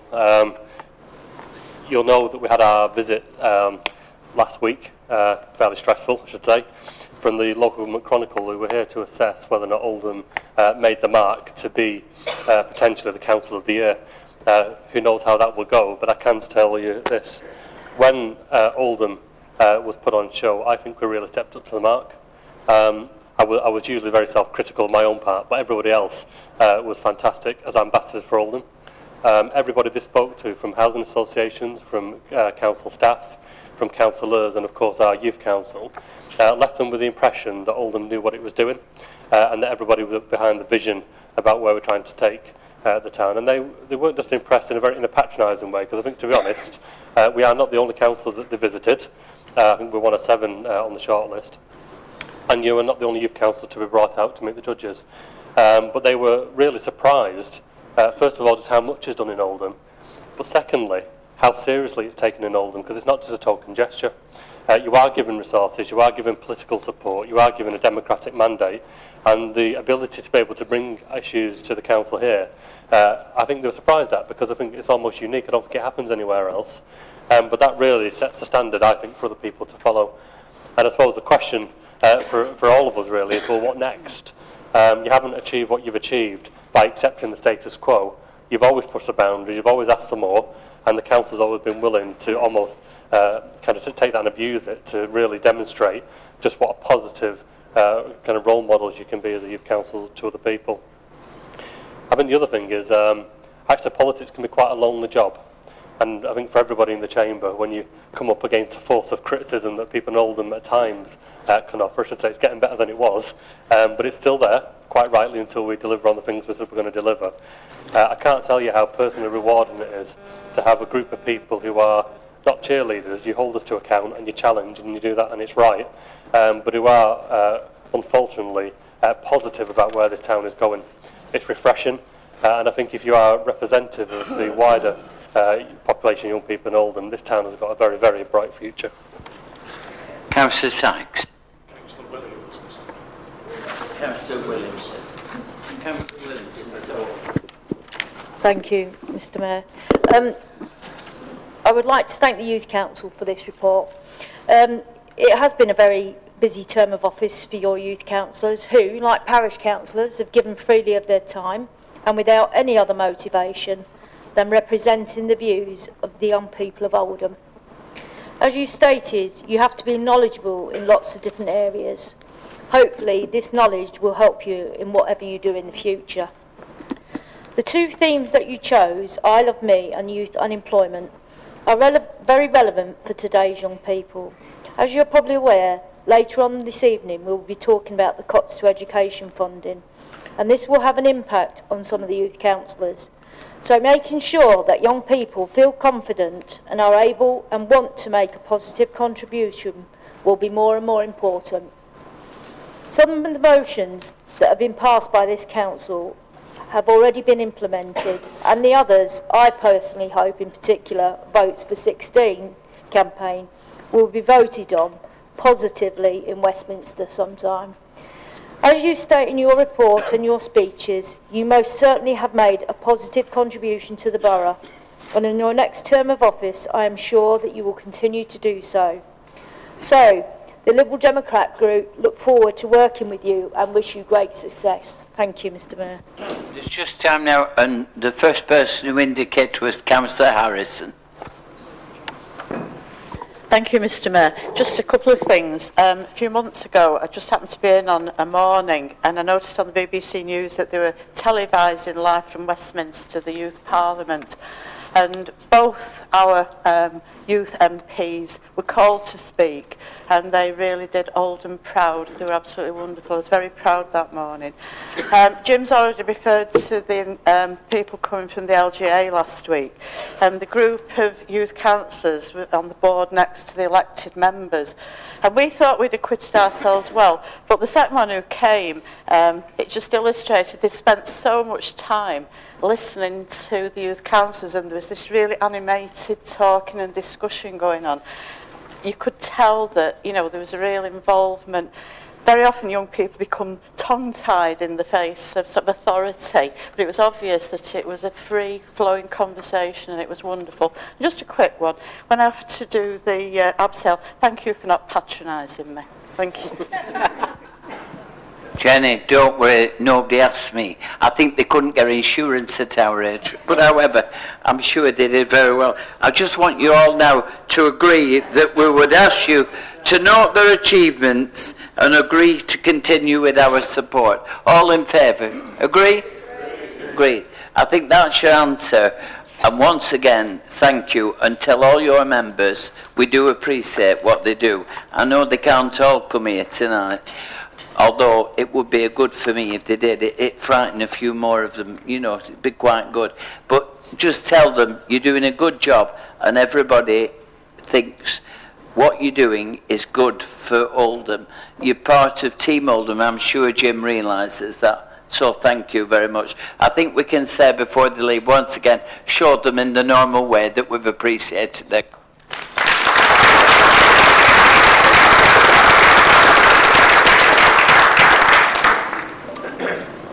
Leader and Cabinet question time. Now, we agreed at the last meeting that the last 5 minutes of this section will be reserved for observations on responses received and responses to those observations, and there'll be a time limit of 1 minute for each observation. So, therefore, it's cut down a little bit. So I shall ask Councillor Sykes to move swiftly on with his 3 questions. Councillor Sykes. Thank you, Mr. Mayor. I'll be as swift as I can be. First question, probably to Councillor McMahon, is about air quality and air quality monitoring specifically. As people will be aware, Oldham and Oldham Borough, it was one of our foremost cotton towns, but we have a continued legacy amongst our population of poor respiratory and cardiovascular health. And we must all recognise the importance of clean air to the well-being of residents and the wildlife of this borough. Certainly in Sean Crompton, where I represent ward members, being conscious of the ongoing impact of diesel fumes from the many HGVs that pass through our area we represent, to the local distribution centres, have campaigned long and hard for the installation of a station to monitor air quality. This campaign has recently been awarded when a station has been installed on Crompton Way, and not very popular with a couple of residents, I might add, but very useful for monitoring air quality. Councillors may be unaware that the Committee on Medical Effects of Air Pollutants, yes, you're right, I didn't know that existed either till relatively recently, estimates that 29,000 deaths in the UK per year are attributable to poor air quality, and that the World Health Organisation has recently classified outdoor air pollution as carcinogenic to humans. I was therefore recently concerned, very concerned, to hear of a suggestion by the Secretary of State for Environment, Food and Rural Affairs that the legal obligation be removed from local authorities to monitor air quality. I am sure the leader will want to join with me in seeking to maintain our council's commitment to carrying out these checks and to continue to participate in the work of the Greater Manchester Air Quality Network. So can I invite him to join me and the other group on the council, hopefully, in sending maybe a joint letter to the Minister expressing our concern over this issue, and perhaps he'd better focus on floods and other matters, and he could put this back in his bag for it never to be seen again. Thank you. Is that was that one question, Councillor? Yeah. So we normally have the 3 questions and then ask them to answer. But would you like to answer that? Right, Councillor McMahon. Yes. Question 2, Councillor Sykes. Right. Second question is about the use of discretionary housing payments and local welfare provision of monies. And I'd like to ask the leader about the use of money allocated by the coalition government to provide relief for the poorest and most deserving residents of this borough affected by welfare reform. I'm referring to 2 pots of money given by the Department of Work and Pensions, the DWP, to this authority, the Discretionary Housing Payments Fund and the Local Welfare Provision Fund. In the financial year 13-14, Oldham Council has received 498,000, and that is specifically may be awarded, I'm reading the specific words, in addition to any welfare benefits when a local authority considers that a claimant requires further financial assistance towards housing costs. It is principally used to meet shortfalls where an award of housing benefit falls short of the rent owed on a property. The sum that Oldham Council received this year was significantly larger than that received previously, with the intention that it be used in large part to meet rent shortfalls for those social tenants who are deemed to be under-occupying. So they might have time to secure a smaller property or to increase their income by taking up employment, a lodger, or whatever other way they saw fit in order to pay the rent. At the start of this week, 327,000 pounds, or approximately 2/3, has been spent. The local welfare provision replaced a number of grants and social fund loans in April and is intended to, and again the words are very specific, meet the short-term emergency and immediate support needs of vulnerable people and, quote again, assist vulnerable people to establish or maintain a home in the community. The DWP awarded this authority £1,038,000 for this purpose. My understanding is that by mid-December, 453,000, or under half of that money, has actually been spent. However, only 213,000 of this went on needy applicants. 80,000 was spent on beefing up our welfare rights service, which is welcome, but a worryingly £160,000 was spent on administration. There must surely be something wrong when Oldham Council is spending what looks like, off these figures, £4 on administrating every £5 it awards in grant. We are now in the final quarter of the current financial year, and at this point we have spent 2/3 of one budget and under half of the other.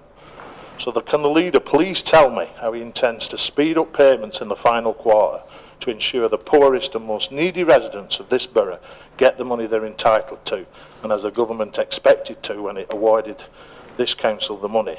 And what does he intend to do with any underspend, which particularly in the case of local welfare provision is likely to be significant? Thank you, Mr. Mayor. Thank you, Councillor Sykes. I'll ask Councillor Matt Mount to respond. Can I thank the Leader of the Opposition for the question? I think we need to be very clear about what we're talking about here.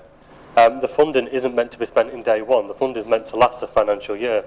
So the reason why it's not all been spent so far is because we don't want to run out before the end of the financial year and leave some families without a lifeline. And the figures that you referred to, certainly from the first batch of money, is entirely proportionate to where we are in the financial year. So I don't see a problem with that. To me, that feels like it's good administration of the fund that's been distributed. The comment that the council is taking money for administration costs is not correct when you look at the grant that's been passported from government. On top of the cash grant that government gave, which was intended to go for to families in need, they also allocated an amount for administration of a new scheme. And that is the money that the council take for administration that pays for officers to administer the scheme. So the government give grant, which is cash for families. Every single pound and penny goes to those families. The government then gives us money for administration costs, and that pays for the staff who have been put in place to make sure the money goes to people who need it. That's one bit. We need to be very clear about what this really is about from a government's point of view, and I'm not suggesting, Howard, that you are entering into this, but the government are trying to make a case for scrapping the fund. When you hear the narrative that comes out from government ministers, they're trying to paint a picture of councils who are getting this money that should be for people in the most need and keeping it in their own pockets to beef their own coffers up. And that's just not true. It's certainly not true of Oldham Council. But what they are trying to do is to scrap it because they think they can use it for another purpose. Who knows what that might be, but it certainly won't be for helping the people who it's needed. The other thing the council's done, though, is to make sure that the money genuinely goes to the people who deserve it. Now, we used to have a system in the council, actually not that long ago, where a person could present and say that they needed furniture or white goods for whatever reason. It could be that they've been through a breakup and moved into a new property and didn't have the means to buy new goods. It could be that the cooker or the washing machine had broken down, or that the children were without a bed. Now, previously, the council would give cash. So we'd give people money, they'd take the money, and then they'd go. But unsurprisingly, a number of people reappeared, asking for the same washing machine and the same cooker to be replaced. Now, it doesn't take a genius to work out that a new cooker lasts a bit more than 3 months. What was very likely to be happening, and I think there is increasing evidence of this, is that often the wife or the partner, the female partner, would approach the council for cash. They'd take the cash, go out, and the boyfriend or the husband would take the money and use it for purposes other than that which it was given for. That's a terrible use, not only of taxpayers' money, but actually it's a terrible use to the family, because the woman of the house and the children are still without the beds or the cookers or the washing machines. So what we have done, and there is cost in doing this, is to introduce a voucher scheme. So if somebody comes looking for a washing machine or a cooker, they're given a voucher to take to a shop, and they can only exchange it for the goods that have been allocated. I think that's better for the individuals, it's certainly better for the woman and for the children, and it's better for the taxpayers as well. So by being able to have a more efficient scheme, by being able to issue vouchers, that also, I think, leaves us open to potentially another scheme, and that's our fair credit scheme. Now, part of the reason why people are in dire straits is twofold. First of all, they are the victim of a very cruel government that is inflicting cuts to the benefit and welfare state that just can't be tolerated. But secondly, increasingly, their expenditure is going up all the time. So household bills like energy and rent and paying a top-ups for the bedroom tax and other things. But also consumer credit.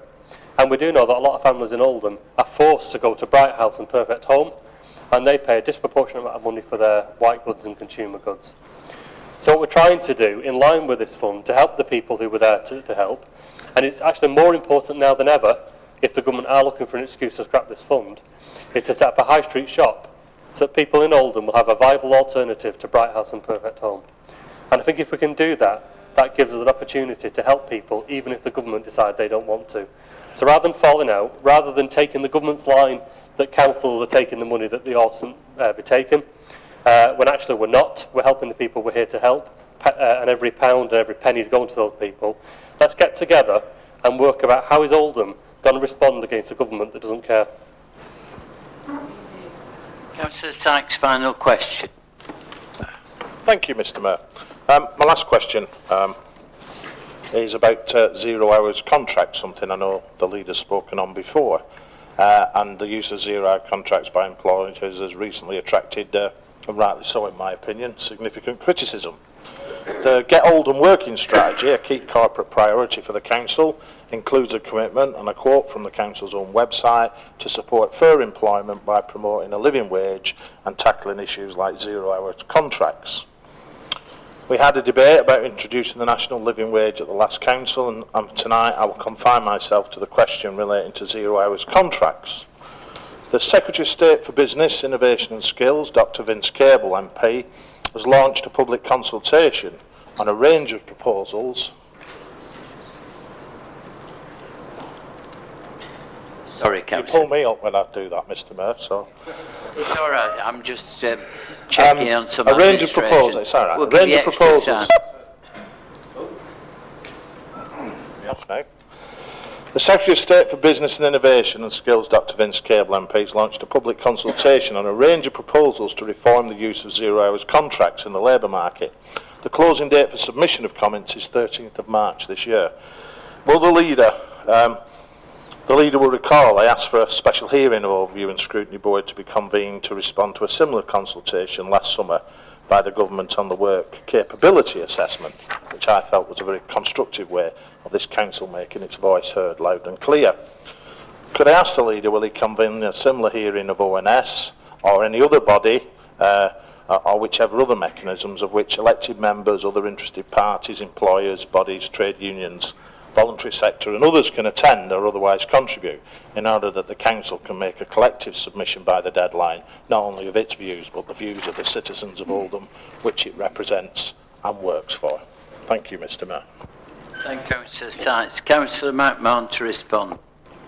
Thank you, Mr Mayor. If I deal with the question directly and then maybe add to it, I don't think it's my place to dictate the scrutiny's work programme. There's a degree of independence with scrutiny that I'm afraid I can't impede on. What I can say is that I would support a scrutiny review, and I'd ask Councillor McLaren as chair of the Overview and Scrutiny Board to look into that, and any help that the Cabinet can give to that process, then we will do. I think though you do raise a very fair issue, which is the structure of employment in the UK, but particularly in Oldham, is a real problem. Job insecurity, low pay, 0 hour contracts, and actually some very poor recruitment practices. I mean, for a lot of Oldhamers, they don't know whether they're coming or going, and whether they're going to have a day's work today or next week. And we do need a response to that. Actually, Councillor Jenny Harrison is better versed than me on this. Jenny's been spending a great deal of time developing what will be a fair employment charter for Oldham. And what we are saying isn't necessarily to whip companies, but actually it's just good business to employ people in the right way, in a secure way, because you get more from the employees. There's a reason why corporate internationals like Barclays and other people have an ethical framework for employment, because they don't get the best deal from staff. But we have to support businesses to get there. On the living wage, my strong belief is that the national minimum wage should be a living wage. We shouldn't be paying people less than it costs to live. That, to me, is immoral. Now, there's some way to go with that. There's a lot of bureaucracy in the system that means that might not be possible. But let me just say this. I was one of the young families who benefited from working family tax credits. When we were first setting out raising a family, it was additional income into the house that made the difference between us being able to buy fresh food or microwave meals. And it did make a difference. But inherent with any system that government administers, it was prone to cock up. And HMRC managed to get a lot of people into a lot of financial difficulties by maladministering the claim that came through, and I was one of those families. So very quickly into that process, thousands of pounds owed back, which we eventually repaid back because of a miscalculation from HMRC. Myself and along with, I think, with about 15,000 other families across the UK were in that position. Wouldn't it make more sense to pay people fairly, but also to help small businesses to reduce national insurance contributions for small employers, rather than paying HMRC to get it wrong? And then the contractual relationship between good employers and good employees is there, without the need for the state to be in the middle and to mess it up. That's what we should be doing, because working family tax credits are fine, but let's be honest, we are subsidising businesses. We're subsidising businesses to pay people less than they ought to be paying. And to me, that's wrong, and it's a wrong way around. So I am up for a bigger political debate around this. It's maybe a debate over a pint, rather than in here we can put the world to rights, perhaps, because I don't think anyone in Westminster will listen to us. But there are things we can do in Oldham. So let's get the Fair Employment Charter off the ground. Let's look at the work that Jenny and her team have done. Cross-party support for that. And then, this year, let's lead a major campaign in Oldham to get the private sector and the public sector agencies really signed up to it. Because by doing that, we'll make a difference to individual families in Oldham. Thank you. Councillor Sheldon, have you got a question? Thank you, Mr. Mayor. This local problem, which I would like to highlight, will bring me to the suggestion regarding this council's control on working arrangements with contractors. It is a roadworks case which is going to cause chaos in Upper Mill to over 2,000 residents. This work schedule for the winter months has already been postponed to the coming spring. The work involves United Utilities laying a new larger sewer pipe down Church Road in Upper Mill. The problems facing many residents who live on Church Road, Upper Mill, and the many lanes leading off Church Road are the proposed diversions. On a map, these diversions look feasible, but realistically they will cause motorists to travel an additional 1.5 to 2 miles on single track lanes, either through Diggle or Greenfield, to leave the village of Upper Mill. The delay from winter to spring has been a welcomed move, as most of these lanes become impassable even when the snow and blizzards occur.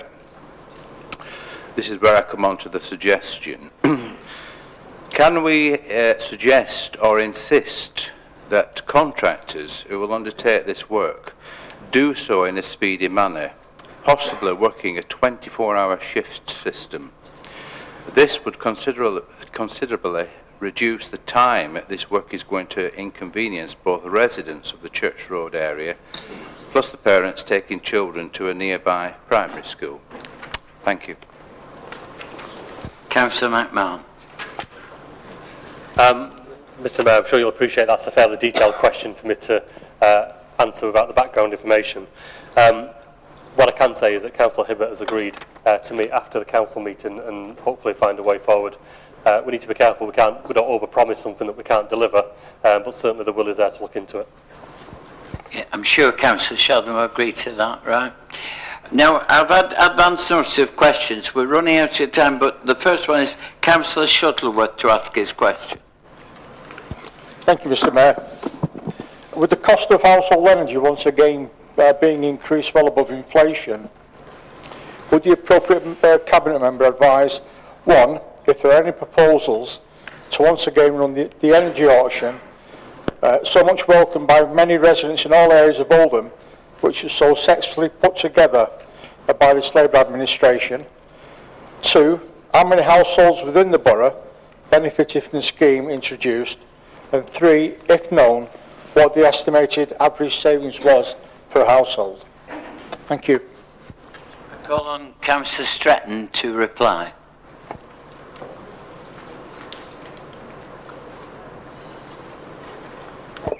Okay, so it's a disturbing fact that in 2013, 1 in 4 families in Oldham live in cold homes. With energy bills set to double in the next 10 years, this is a serious issue. Oldham Council is doing its bit to help residents fight back against rising prices. We believe that every resident has the right to live in a warm home. Oldham has led the way in both raising awareness of energy switching and offering residents different opportunities to save money by switching to a better deal. In direct response to the most recent price rises, Oldham are leading a Switch Now campaign across Greater Manchester that started in November 2013. A GM-branded price comparison website and free phone help number have been set up. Another way we are helping residents save on energy bills is through the collective switching campaigns. The first Oldham Collective Energy Switch campaign took place in November 2012. 8,726 residents signed up for the energy switch auction and over 1,220 households eventually switched. The average saving that time per household was £171 per year. 2 further campaigns were held across Greater Manchester in January and March 2013. 40,960 residents signed up and over 4,500 households switched. The average savings per household through those campaigns was £125 per year. A new campaign was launched on 27th of January 2014 and the residents can call the free phone helpline on 0800 988 2426 or visit www.betterenergydeals.org.uk to register, which is free, quick and easy, and there is no obligation to switch. We would encourage everyone to register before the 3rd of March and see what you can save. As a cooperative council, we are committed to working with residents to help them get a fair deal, enabling and encouraging choice, and by taking positive action to make fuel poverty a thing of the past. We believe that residents in Oldham have the right to live in a warm home. We will do our bit to make that a reality. Thank you, Councillor Stratton. Councillor Judge to ask his question. Thank you, Mr. Mayor. Following on from Councillor Sheldon, the private utility companies, gas, water, electricity, communications, cable companies, run their services under our streets and pavements. They also dig them up to carry out repairs or lay new pipes and wiring. After they do this work, we as customers of these companies pay them through our bills and charges to carry out proper repairs to the road or pavement surfaces. Unfortunately, in too many cases, we know that this doesn't always happen. So the surface very quickly breaks up and sinks, both creating potholes. This means, as taxpayers, again, we have to pay for the repairs that we've already paid for. Mr. Mayor, it's a double whammy. Therefore, could the Cabinet Member for Environment and Housing please provide an update on progress into holding account the utility companies who dig up our streets and fail to reinstate them properly? In particular, the use of powers given to councils by the last Labour government to, number 1, control the number of times roads and pavements are unnecessarily dug up, sometimes days after the council have resurfaced the road. Number 2, inspect the quality of the repairs following evacuations and repairs. Number 3, ensure companies maintain the thousands of access covers that utility companies also put in our roads and pavements. And number 4, check that their roadwork staff have been properly trained and certificated. Finally, if he's got time, can he also explain the process of coring programme that this council put in place and is selling to other councils? Thank you, Mr. Mayor. Well, you're asking him a lot in a short time, but I'll call on Councillor Hibbert. Anybody can do it, he can. Thank you, Mr Mayor. Significant improvements have been made in recent years around holding the utility companies responsible for the quality of repairs carried out on their works. Repairs are inspected and tested and fines are applied where appropriate. Officers continue to work with the utility companies to improve the condition of the highways. As you pointed out, Bernard, your final question about the process, etc. of coring, I think we've not got time to do that, to go into that tonight. However, what I will promise is that I will get an officer to put together the exact process and copy it to every member of the council. Thank you. Thank you, sir. At this point now, we want to get the observations in. So the first one is Councillor Blythe. If there's time and you don't take up the time, we can go back to the questions. It's entirely up to you. Councillor Blythe, followed by Councillor McCann. Thank you, Mr Mayor. It's just a follow-on from Councillor Shuttleworth's question. Actually, the last part of it is, if known, what's the estimated average savings per household? Councillor Stretton didn't respond to that, and I just wonder if she hadn't got that information, could she get it for us and circulate it to all the council electronically? Thank you very much. I will ask her, but I thought I heard her give a figure. I might be wrong. Councillor Stretton. I did give a figure actually, and it was £125 per year. Councillor McCann. Thank you, Mr Mayor. The observation is that if government is seeking to get money back from Oldham that is spent locally and assigned locally, I think it's vital we keep that money coming in. To me, the most efficient spend is local government, not central government. And I really do think we need to act together on this to keep this money coming in, so it's not put again in the vast coffers of whatever government department it will disappear into. Thank you. Any other observations? If not, I'll go back to the questions and ask Councillor Iqbal to ask his question. Thank you, Mr Mayor. I thought you forgot about me.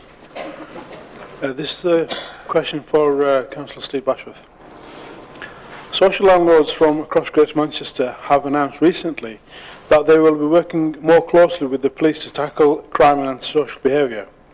Though I understand this agreement covers the whole of the city region, could you give an indication of what this might mean for residents in Oldham? Thank you.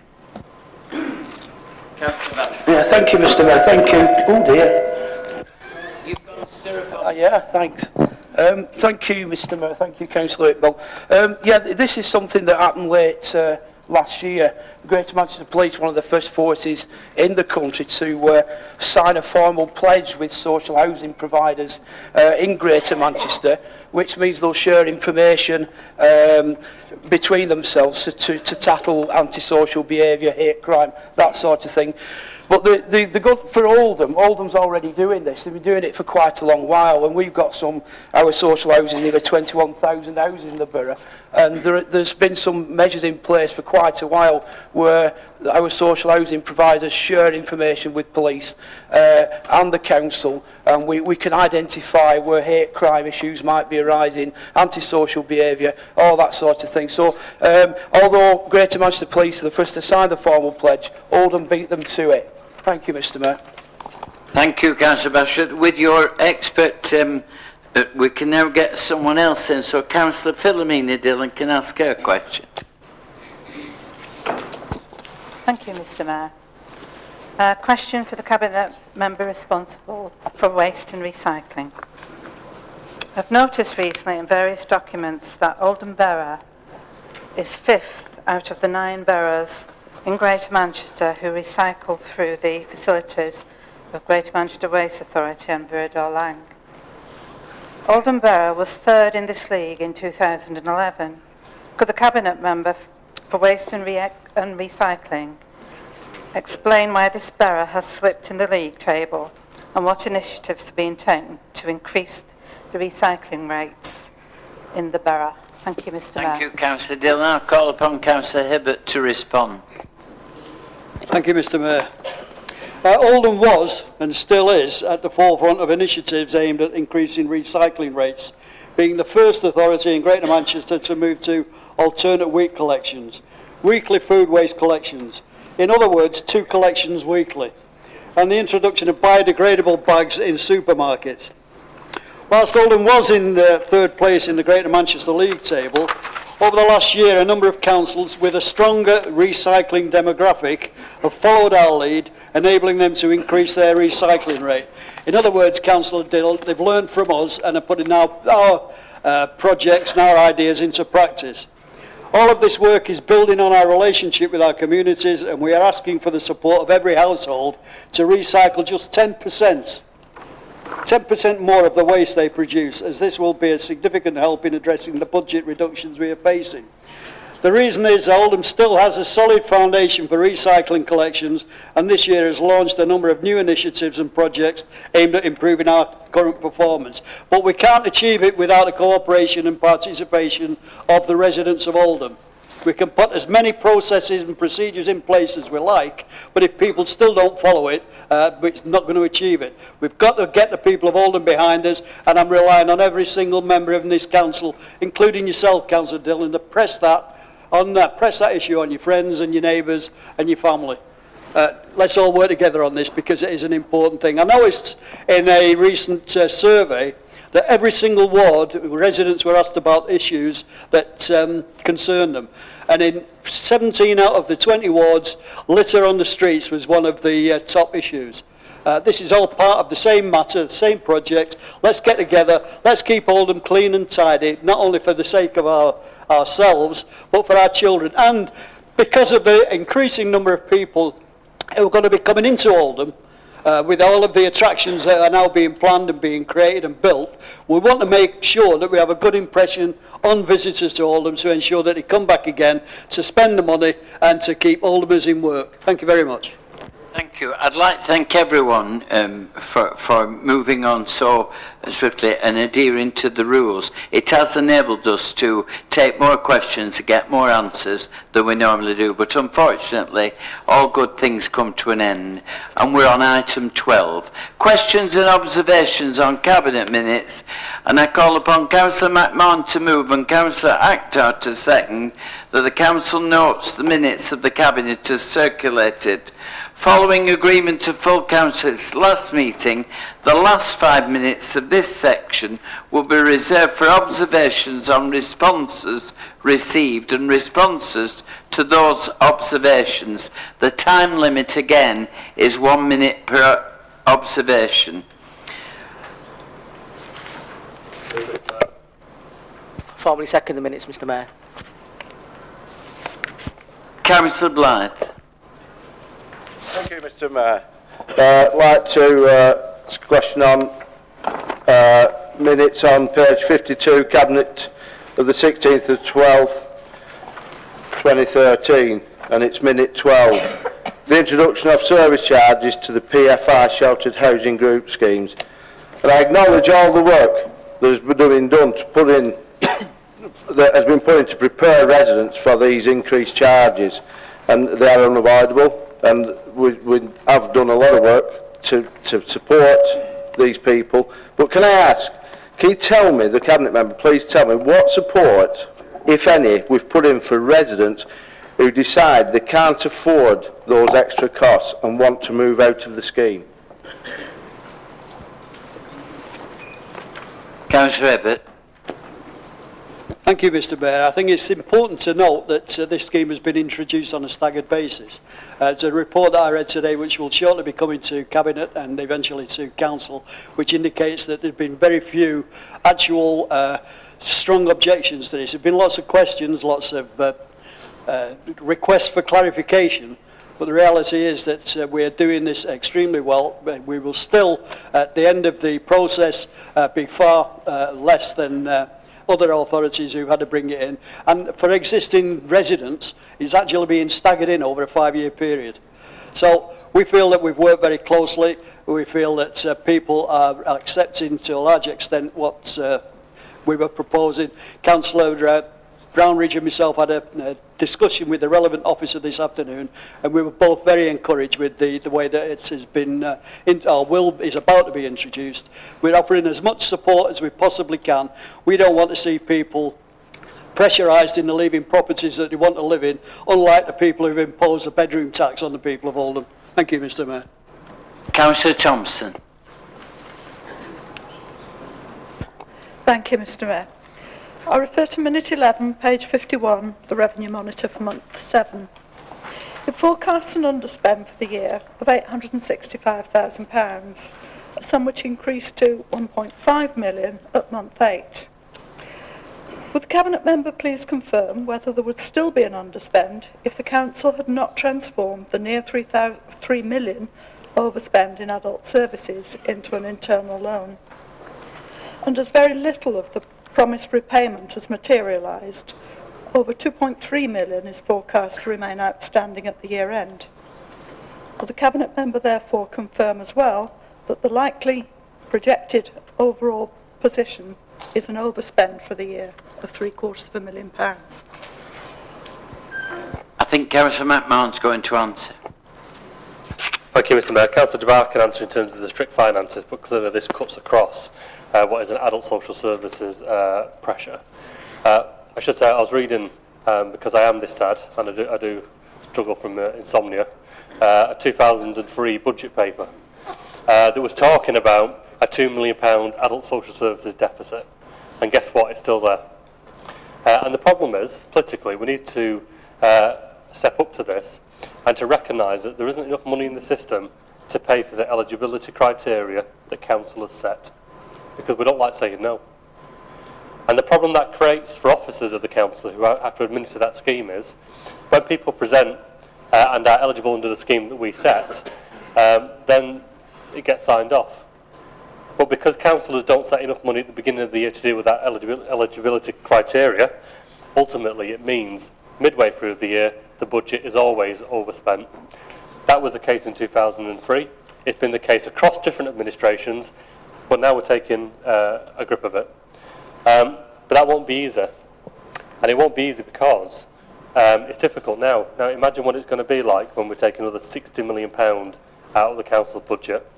The majority of that controllable spend is adult social services. So today we have an issue where the pressure in the community, because that's where the pressure is, let's not forget, these aren't just budget lines. These are people in homes who are struggling to get by, who present to the council for help. And quite often, if we aren't able to respond to that help, they end up in an even worse position where, quite likely, they'll appear at the acute sector at the hospital, where they start tying up beds and can't be released because there's nowhere for them to go. So it's a very difficult problem to get around this, and the challenge, unenviable challenge, for all councillors is we have to design a system with the money we've got for officers to administer on our behalf. And that's going to lead to some very, very difficult decisions to be made. I should say, though, that doesn't mean that council officers and cabinet members aren't held to account for the budgets that are set, and they are. Now, in previous years, we might have wrote off overspends. We might have tried to balance our team and ladle to get a balanced budget position. We haven't done that this time because we did pre-warn that the inherent deficit was there in adult social care. But what we have said is that it will be repaid back into the central pot of money, so other services within the council aren't affected. So technically, Councillor Thompson is right. Hadn't we have done that, it would lead to an overspend. But this is an inherent deficit that's within adult social care. It's going to need some major, tough decisions to put right. And to be honest, you could easily see this being a political football. And actually beyond that, just on a very human level, a very difficult position for individual councillors to take when they do get constituents who present with heartbreaking cases of family members who are stuck, who need support, with family members who are at the end of their tether, where we are going to have to say, I'm sorry, the money isn't there. And that's going to be a very, very difficult conversation to be had. I hope now that the work the LGA is doing, that this council's doing, that Greater Manchester's doing to say to government enough is enough works, but we all know that's very unlikely to fall on the right ears, so we have to find a solution locally to it.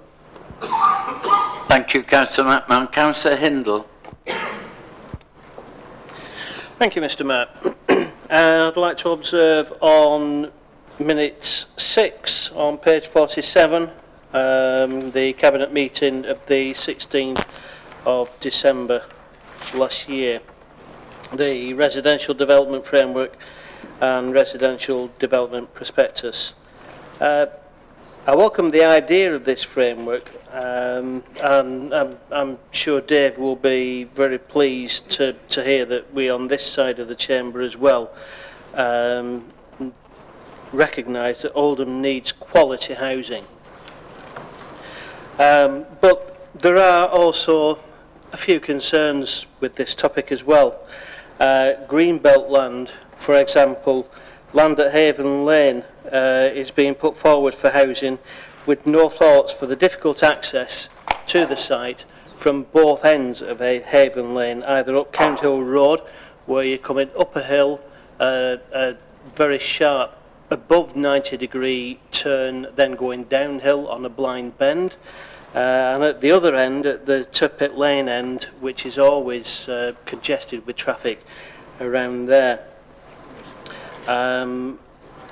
There's planning permission has already been given for one part of Haven Lane up at the top near Higher Count Hill, and one of the plots in the prospectus that's actually out for consultation at the moment looks to bring in to use for housing another plot further down Haven Lane, which I've spoken at length with to Councillor Ball, my ward colleague, and we are both of the opinion that that this particular plot is not really a very good idea. We've also got a situation where the large school site at Count Hill, there doesn't seem to be much progress on that area yet with regard to what that is going to be used for.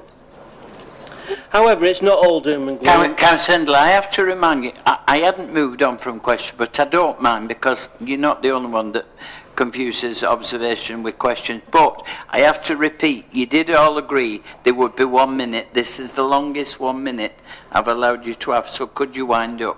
I will do my best, Mr. Mayor. No, you will do it, because unfortunately, as the Mayor, I've asked you to do so, and so you will do it. Your best doesn't come into it. Right, well, also from what I've seen in my ward, there are some very good developments coming along with Keep Moat in Durka and the First Choice Homes houses in Shulver. But we need to make sure that these developments are quality, and also, as had been mentioned earlier about the HMR areas within Durka, we need to get those areas out to developers and get that land used and some quality houses built there. As I said, these areas need to be redeveloped and we need quality housing. Thank you, Mr. Mayor. Right, the final question was Councillor Williamson. I'll come back to observation. Keep it in order, if you don't mind, Councillor. Thank you, Mr. Mayor. On the 22nd of January, the Big Lottery Fund announced that Greatest Manchester Centre for Voluntary Organisations were to be awarded £9.5 million from the talent match. Sorry. Where am I? Is this on Cabinet minutes? Oh no, sorry. Well, it's item 12, just to remind everybody. I know it's late, but you were doing it. You're keeping yourselves here. Item 12 clearly says questions and observation on Cabinet minutes. So now I'll go back and ask Councillor Hibbert to answer the observation if he's figured it out from Councillor Hindle. Why has he called me then? Thank you, Mr. Mayor. I think I'm standing up to thank Roger for his support. I think I am. Because it got a bit drifting away there. Confirm you are standing. I'm standing, yeah. You'd be amazed what I can get up to, Mr. Mayor. Hayden Lane. Correct me if I'm wrong, but there used to be a secondary school there, didn't there? It was near it. It was somewhere near it. That's what I've been reliably informed. Turpit Lane. But the building, the construction on Haven Lane's got planning permission. I think it went through quite some time ago. You talk about the need for aspirational homes and affordable homes and custom build homes, etc., which are all the sort of things that we're trying to do. But what did your government do? within a couple of months of getting into power, you scrapped HMR, which was intended to do exactly that. And that's your government. It's no good complaining about things that are not happening when your own government stopped them happening in the first place. That created massive problems for the people of Oldham. Massive problems. Hundreds of families were left in limbo. But your government didn't care about that. It didn't care about Oldham. Never crossed the mind. But what it did do, it enabled the council to have ownership of land that had been cleared. Land that had been cleared under HMR before all the funding was withdrawn, or as good as it seemed, all the funding. Some was left, admittedly, to tidy it up. I'm coming to a close now, Mr Mayor, because I know we're in a rush. But before we start... You are indeed, Councillor. Yes. Am I coming to an end now, Mr Mayor? Thank you, Mr Mayor. Now, if there are any, I'll read this very clearly. Are there any observations on the responses received? Put your hand up if there are. If there aren't, please don't put your hand up, because it only frustrates us. Councillor McCann. Thank you, Mr Mayor. It's an observation on, I think, Roger's and Dave's comments. I think the root of Roger's comments were that we want to maintain quality in the build of new houses in Oldham. We do not want the slums of the future being built now, and I think Dave and I have agreed on that all the way through. And I think one of the big worries that we have at the back of the mind is the fact the government is thinking of weakening the building regulations that will enable standards to be dropped for the sake of quick profit. And quick profit, to me, tends to mean cheap buildings, Mr Mayor. So I think it's dead easy, really, to Dave and I carry on fighting for quality build. I think, Councillor Herbert, this is the most unlikeliest duo I've come across in here. But would you like to answer? Who do I like to answer? Quiet, please, for Councillor Herbert. I'm at a loss for words, which is unusual for me. But the fact is, what John is saying, we're totally in agreement on it.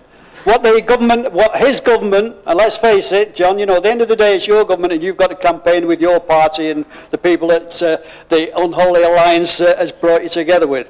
It's your government that is creating problems. We're determined not to go down the route that this government is trying to force on us. We are building aspirational houses. We are seeing quality houses being built. When we talk about affordable houses, we don't mean cheap. We don't mean cheap stuff that's going to fall apart. I've seen houses built in Oldham years ago where within 6 or 7 months the porches were falling off the walls. That's what I call cheap housing. That is why we had this big kerfuffle with a recent housing association not long back, because what was being produced was not up to the standard that we demand here in Oldham for the people of Oldham and for the future of Oldham. We're building houses that will attract people with money to spend, to boost the economy, disposable income.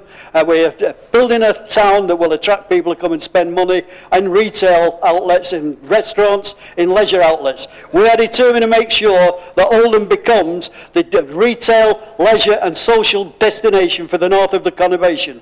But also what we're also determined to ensure is that the people of Oldham get access to the jobs, many of the well-paid jobs that are in the other parts of the conurbation. We're doing a great job here. We are convinced we are. I know that in regards housing, you and I are totally as one, as we've been right through for the past 8-9 years, whatever it might be. We're doing the job. With your support, we'll get along and do it even better. Thank you. I wouldn't be surprised to see you as Councillor McCann's campaign manager, but however, I will move to Councillor Thompson. I think she will have a proper observation. Councillor Thompson. Thank you, Mr Mayor. No, I'd just like to say I do appreciate the difficulties of social services. I have, in fact, last night commended Councillor Brownridge and the Director on the very difficult work that they're doing. In 2003 there was a problem, in 2007 it was bigger, but it's not keeping to budgets that's the problem. And in this case it was not accounting for your commitments, it was waiting for the bills to come in. But my question really was about whether we're frank with the public when things do go awry. They're going to occasionally, but let's be frank with the public, let's not hide it. Is Councillor Jabbar going to answer this? Yeah. Mr. Mayor, I don't mind being frank in this council chamber. I don't mind being held to account. But I do take exception to Councillor Thompson trying to give us a lecture about how to manage the finances of this authority. I'll just remind her, thanks to her government, this year we're having to cut our budget by 24 million, over 24 million, because of the cuts that your central government delivered to this council. So with the backdrop of that, we're trying to manage this, the budget that we've got. And the real issue is this, that this is a very complex organization, and adult service is extremely complex, as the leaders explained. And what we are doing, we're actually using the reserve to support the expenditure in that department temporarily. Now what we've done, we've actually taken it to ONS, we've taken it to Cabinet, and we've got the full approval of the two decision-making committee. We've been completely transparent about what we're doing. And on top of that, Mr. Mayor, I will tell you that I've got a monthly meeting with my colleague, Councillor Brownage, to look at the expenditure in adult care, just to make sure that we're actually following everything. So when she says, we're not actually managing the budget properly and we're not being transparent, I take issue with that. You ought to look at some of the decision-making process in this council and how we've been more than transparent about the way we've done it. And the purpose of reserves is actually, because you've been a member of Cabinet and actually a Cabinet member for Finance, is to actually help out situation like this when it is occurred. So, Mr. Mayor, to conclude the answer, we've been completely transparent. We made the proper decision. This is a temporary issue, as the leaders explained, and I can assure you, the finances of this council has been managed properly. Thank you. Thank you, Councillor Jabbar. And now we move to item 13, Notice of Administration Business. Motion 1, I call upon Councillor Akhtar to move and Councillor Riddleworth to second the motion. Councillor Akhtar. Thank you, Mr. Mayor. Mr. Mayor, in December, the Education Funding Agency, without any consultation, so where's the transparency in that, announced a reduction in funding available to schools and colleges for all students who will be 18 at the start of the new academic year in September 14, irrespective of their programme of study. This means that from September, 18-year-olds will receive £3,000 towards their course funding, a reduction of £800 per student.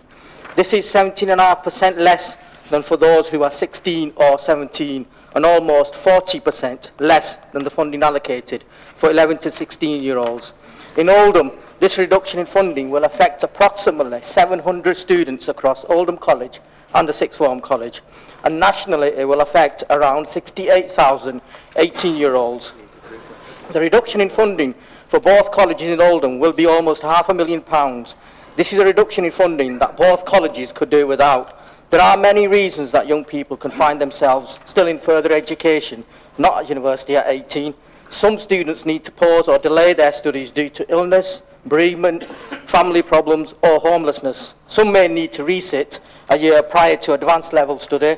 Others have received poor advice on their college and career options and must return to different subjects. Some young people are late learners, and for some, schools may have failed them. Mr. Mayor, I can give you an example of my own two sons. My 17-year-old is studying A-levels, and hopefully he will attend a university in September. My 18-year-old will need an extra few years at college because of his illness, and also because he has taken the vocational route. When he was 13, he became partially sighted as a result of a rare illness, and to have a number of surgeries, which meant he was absent from school for long periods. This affected his learning and confidence, and thus needs the extra few years to catch up. We will have such examples of young people up and down the country as to why they need an extra few years to complete their education and learn the relevant skills. Also, A-levels are not the route that every young person takes nationally. Nationally, 71% of over 18s are in further education on vocational courses, and they are often the people who need a second chance and additional support. Yet the coalition government is hitting those who need the support the most. Is it not grossly unfair on these young people that they will not be given a fair chance to succeed in life? Mr Mayor, it feels as though that this government wants to give a kicking to our young people at every opportunity that it could find. On one hand, the Prime Minister makes statements such as our young people should earn or learn, and then on the other hand, he cuts funding for vulnerable young people who need it the most. Is this move not another example of the government's hypocrisy? In their own impact assessment published on the 21st of January this year, the Department for Education admitted that the impact of reduced funding is greatest for higher education institutions, general further education and tertiary colleges, as opposed to schools with sixth forms.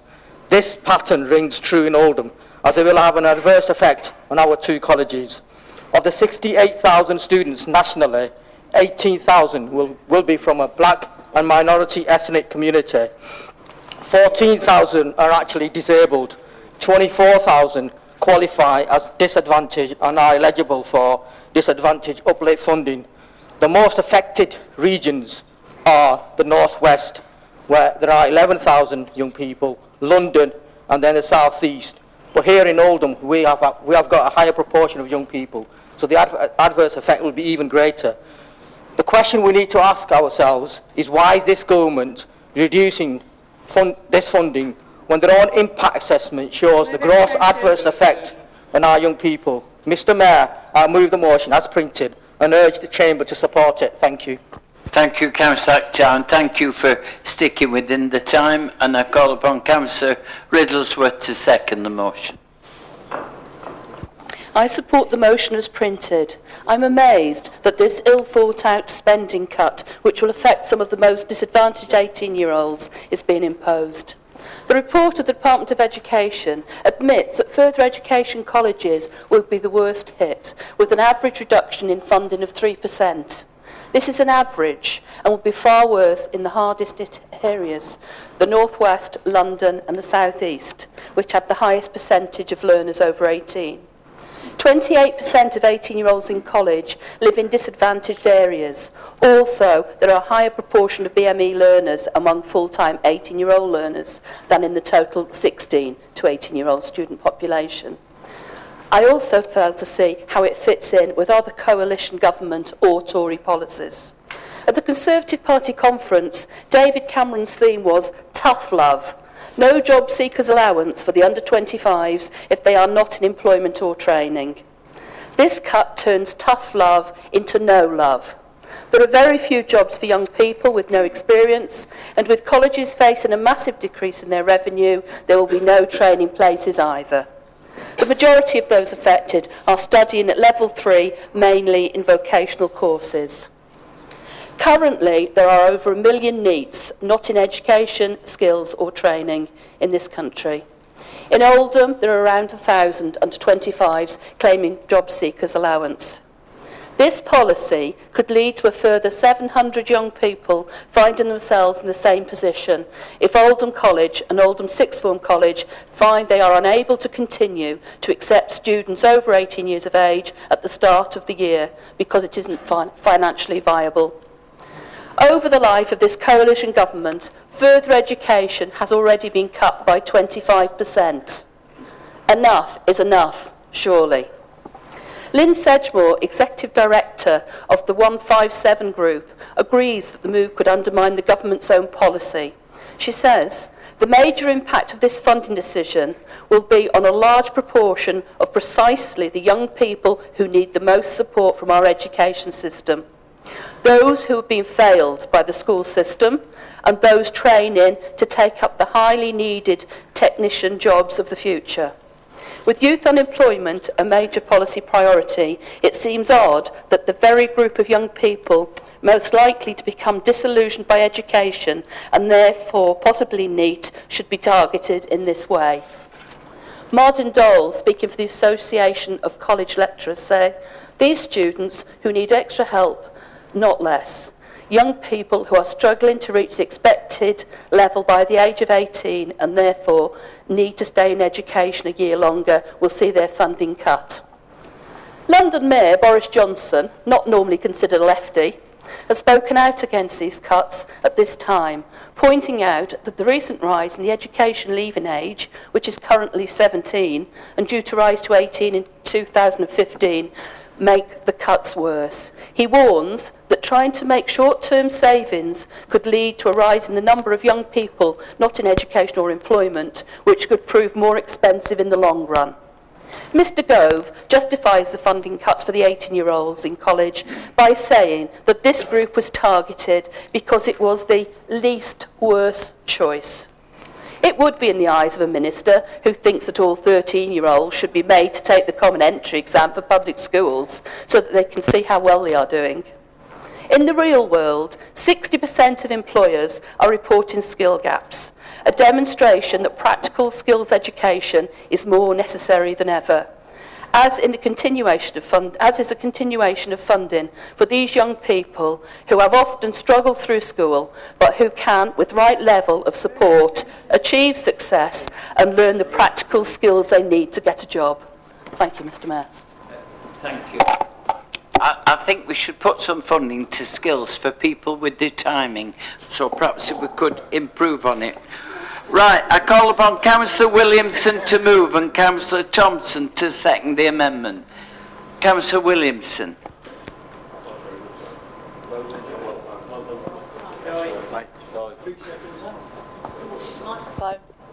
Always doing that. Delayed action.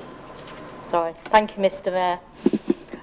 I rise to propose the amendment with regards to the Education Funding Agency and the cuts which were announced. This amendment seeks to add weight to the administration's notice of motion before us tonight. These cuts are concerning because up to now, post-16 funding has been based on the age of the student when they start a course, and it was a central principle that funding rates do not change partway through their programme of study just because they are a year older. But as you are aware, the recent cuts mean that if a student does not complete their studies by the end of the academic year in which they turn 18, perhaps for one of the reasons mentioned in the notice of motion, then the funds will fall to $3,300. These changes are backward because it disproportionately affects the disadvantaged, those studying vocational courses, BME students, disabled students, and will have a big impact on those who have been supported back into education by the colleges. For those who have suffered social or educational deprivation, it takes a little longer than most to reach their full potential. Many feel let down by the school system and therefore need to take a full year in further education to gain a level 2 before a further 2 years to achieve a level 3. Why should a young person whose family circumstances are different to what is classed as the norm be penalised? Their education is just as important. Reducing this support increases the risk for students falling out of education and training, which can have a significant effect on their future opportunities. We have a fantastic purpose-built Oldham Sixth Form College, and the Oldham College provides outstanding levels of teaching and learning, plus a number that are attached to secondary schools, and these should be put on an equal funding basis by also reversing its decision to withhold the VAT rebate. In an increasingly competitive world, we need to help as many young people as possible to gain skills at level 3 or above. These cuts do not seem to be the best approach to develop what we want as a highly skilled workforce for the 21st century. I urge you to support this amendment. Thank you, Mr Mayor. Thank you, Councillor Williamson. I call upon Councillor Thompson to second the amendment. Thank you, Mr Mayor. I support the concerns of the previous speakers. I'm particularly concerned with the evidence that it affects students from disadvantaged backgrounds more than most. The main reason for a third year of sixth form study is failed papers or not getting good enough grades for the higher education course the student aspires to. Though the focus of publicity has been on exceptional cases like bereavements, it's well proven that this is most likely to happen to students from disadvantaged backgrounds. That makes it very much an Oldham issue because a higher than average proportion of our students suffer disadvantage. Thankfully, it's an Oldham achievement and more of those students are reaching A-level and setting their sights on further education. Our colleges are instrumental in that. I want to bring Parliamentary Early Day Motion 897 to Council's attention, as it already asked the Government to reconsider the reduction to 18-year-olds course funding.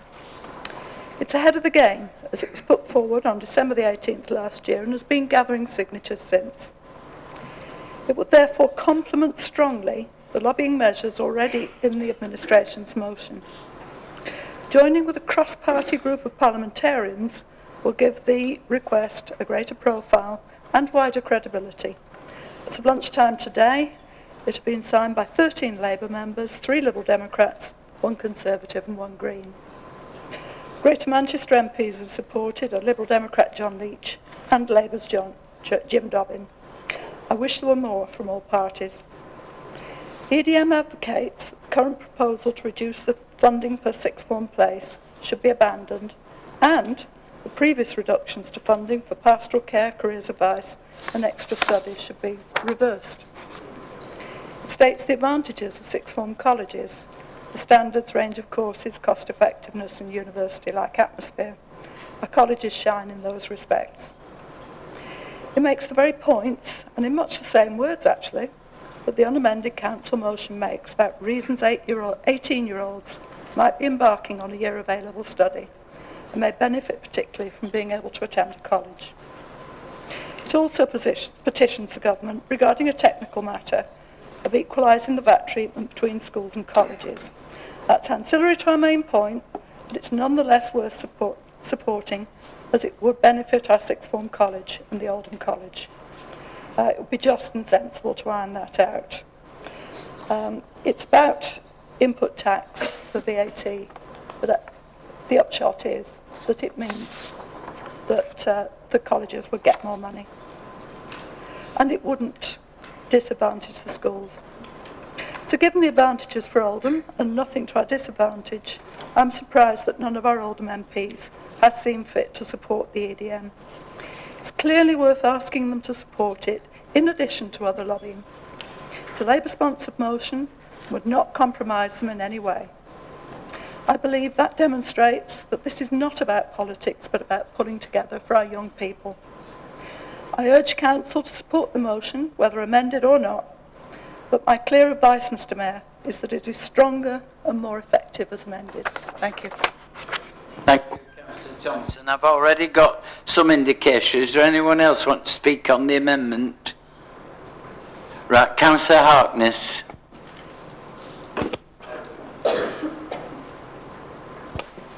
We're running now. Okay, thank you, Mr Mayor. As to support the amendment, just before I continue on that, I do support a lot of what has been said tonight. And I think Joy made some great comments on the reasons why this cut in funding is completely bonkers.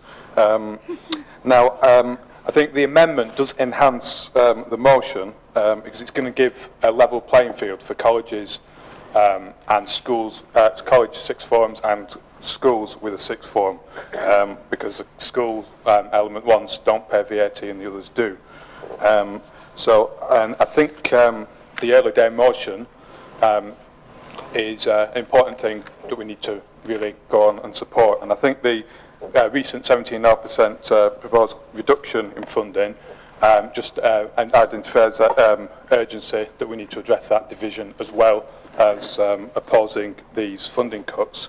Now, the Liberal Democrats have anchored the government in the centre ground and are determined to protect the most vulnerable. We believe that you should tackle an issue early.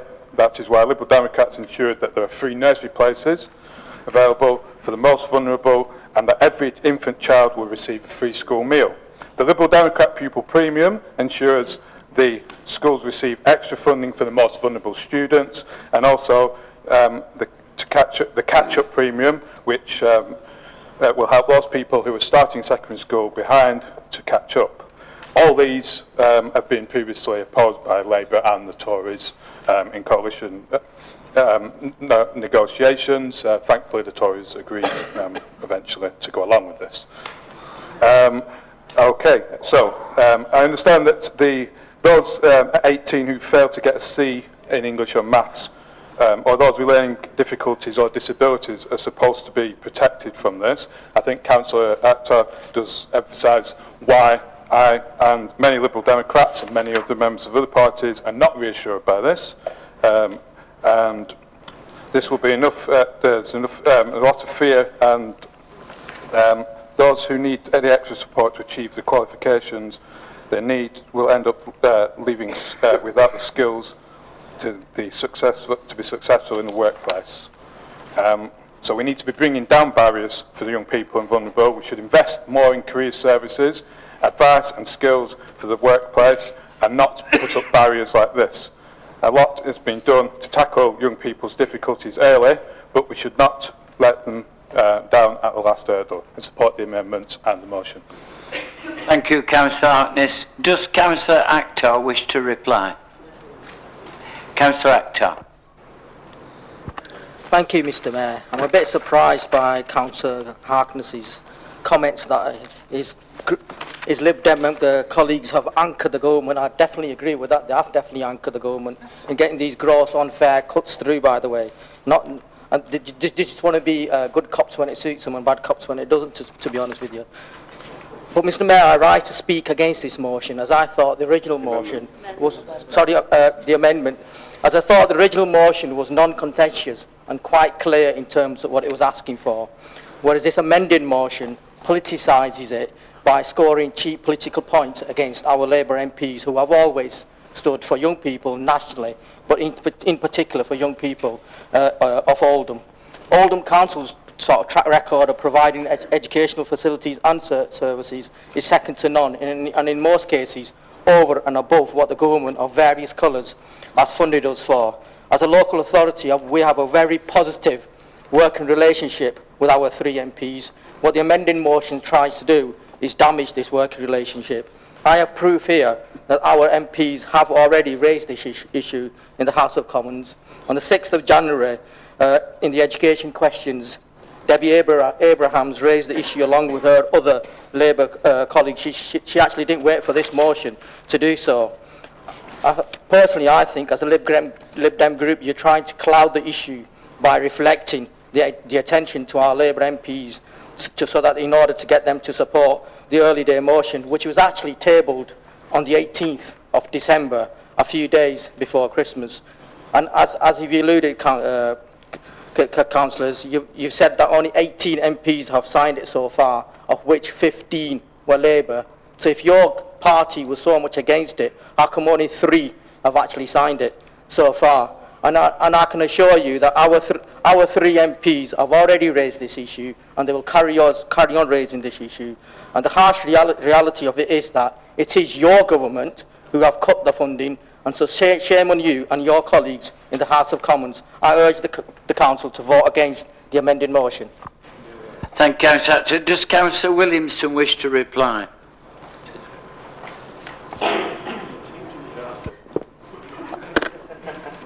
Thank you, Councillor McMahon, but I think I will. I don't think we were trying to politicise it. We were just giving fact, really, to what the information that we found. And as my colleague, Councillor Thompson, alluded to, 15 Labour MPs have signed it, 3 Lib Dems. Well, proportionately, I think we're doing about the same as the Labour MPs. So I disagree with your comments, and I would urge you actually to think about it and support the amendment. Thank you. Right, so those in favour of the amendment, please show.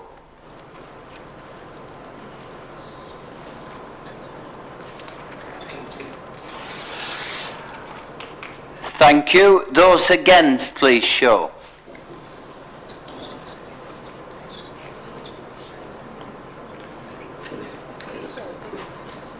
Put my hand forward. See this, put it out. I always abstain, you know. So what is it? Yeah, well, we know, but do we know the numbers?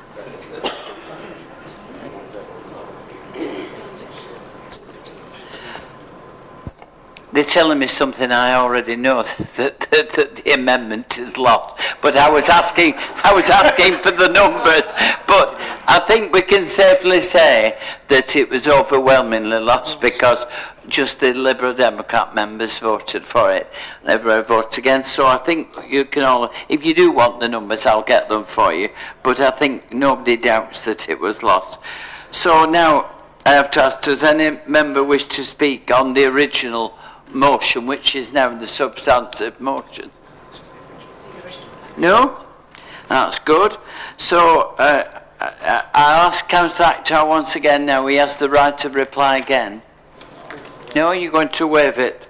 Well, I think you said a no. I think we've got the... Does Council agree with the motion? Those in favour, please show.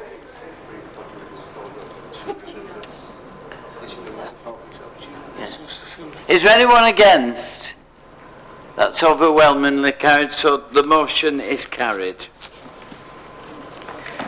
Now, I don't think we took the motion to... Oh, yeah. Now, we come to motion 2, and I tell you now, we've about 7 minutes. So it is up to the people to move forward if you want to discuss it. I call upon Councillor Bashford to move and then Councillor McLaren to second. Oh, and just one moment, because I was about to read out, but Councillor Gary's going to read her own. She has got a pecuniary interest.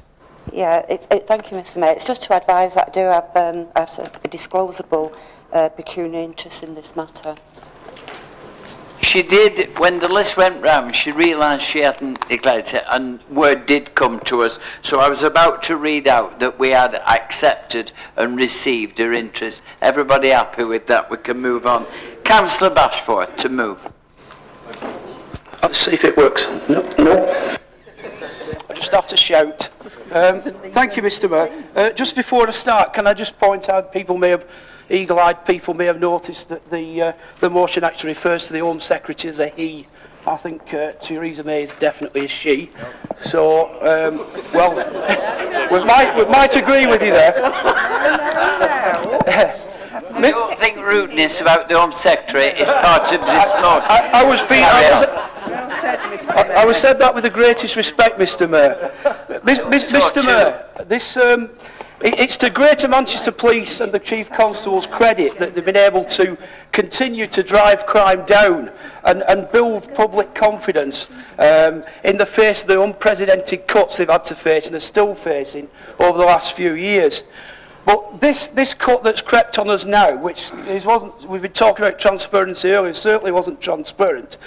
It's going to mean that it's really going to affect our frontline police and neighbourhood policing in particular. This means that the police are going to be forced into a position now where they'll be reactive rather than proactive, and this is going to, those crime figures that we've seen come down are inevitably going to go up. Now, these additional cuts are bad enough in themselves and are large enough to pay for 140 police officers and some 200 PCSOs. But when you look where this money's actually going, it really does add insult to injury. Part of this money is going to be taken from us, from Greater Manchester, from Oldham people, to go and help fund the City of London Police. Now, the UK's smallest police force, who exists mainly to protect the financial sector in the square mile, which is probably one of the richest places in the United Kingdom. This means that the people of Oldham are actually giving up a piece of our valuable and important policing to provide extra protection for wealthy city bankers. Now, if the City of London's so desperate for this extra protection, then surely the City of London could provide that money itself. Now, additionally, 2 million of our community safety grants coming out in this cut. That's money that would have made a real and positive impact on the people and communities of Greater Manchester and Oldham. And we've just heard, yes, I was asked a question earlier about the police initiative to work with social housing. Now, that type of thing is definitely in jeopardy now. And another 2.6 million going to a central pot, which forces all over the country can bid into, for forward-thinking projects. Now, it doesn't sound very forward-thinking to us in Oldham when we see non-existent community and community safety budgets and even less frontline officers and the possibility of those crime figures going back up. But then at least the bankers are going to be safe, aren't they? Now, just today on the news, the Chief Constable, Peter Fye, has been speaking about something that really is of concern and increasingly of concern to police. How his officers are having to deal with people with mental health issues. Incidents that police officers are not trained to deal with, but they have no option but to deal with them. Now, this type of thing is on the increase. Perhaps it would have been more forward-thinking, not to take this money away from us, but let us keep it to deal with this type of real problem that we're facing. Now, these cuts, they're outrageous, they're reckless, but they are dangerous as well. This government really needs to rethink what they're doing here and remember that it's a government's first duty to protect all of its people, not some of them. So I urge all members to back this motion and demand that the Home Secretary actually reverses these additional cuts. Thank you, Mr. Mayor. Thank you. Well, I think, unfortunately, there's just time to ask Councillor McLaren to second it, and then we'll have to go to the vote, Councillor Bashwood, because we're running out of time. Sorry about that. Councillor McLaren. I think it's supported anyway, isn't it? Oh, sorry.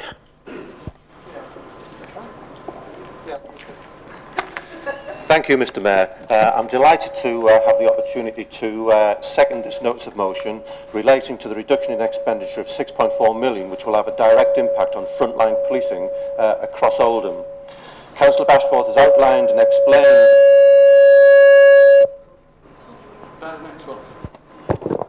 Councillor Bashforth has outlined and explained that the balance which is being withdrawn will be directed into projects which are unlikely to be of direct benefit to residents across Greater Manchester, never mind Oldham, leaving the Police and Crime Commissioner to determine how the saving will be achieved. All of you will be aware of the significant reduction in policing which has taken place during the past 2 years and will have experienced the impact that it has had on all the wards that we represent. It is therefore self-evident that the police have become less visible. Chatterton now has 5 PCSOs when previously it had 9. Other ranks have also been reduced and centralised. Their shift pattern means that there is less time for them to be seen in each neighbourhood. PCSOs are also being utilised to follow up inquiries previously undertaken by other uniformed colleagues. The unavoidable centralisation of the force in Oldham has meant that it is more difficult to maintain the concept of neighbourhood policing in each area. Consequently, they are less likely to be able to respond to inquiries from the wider community.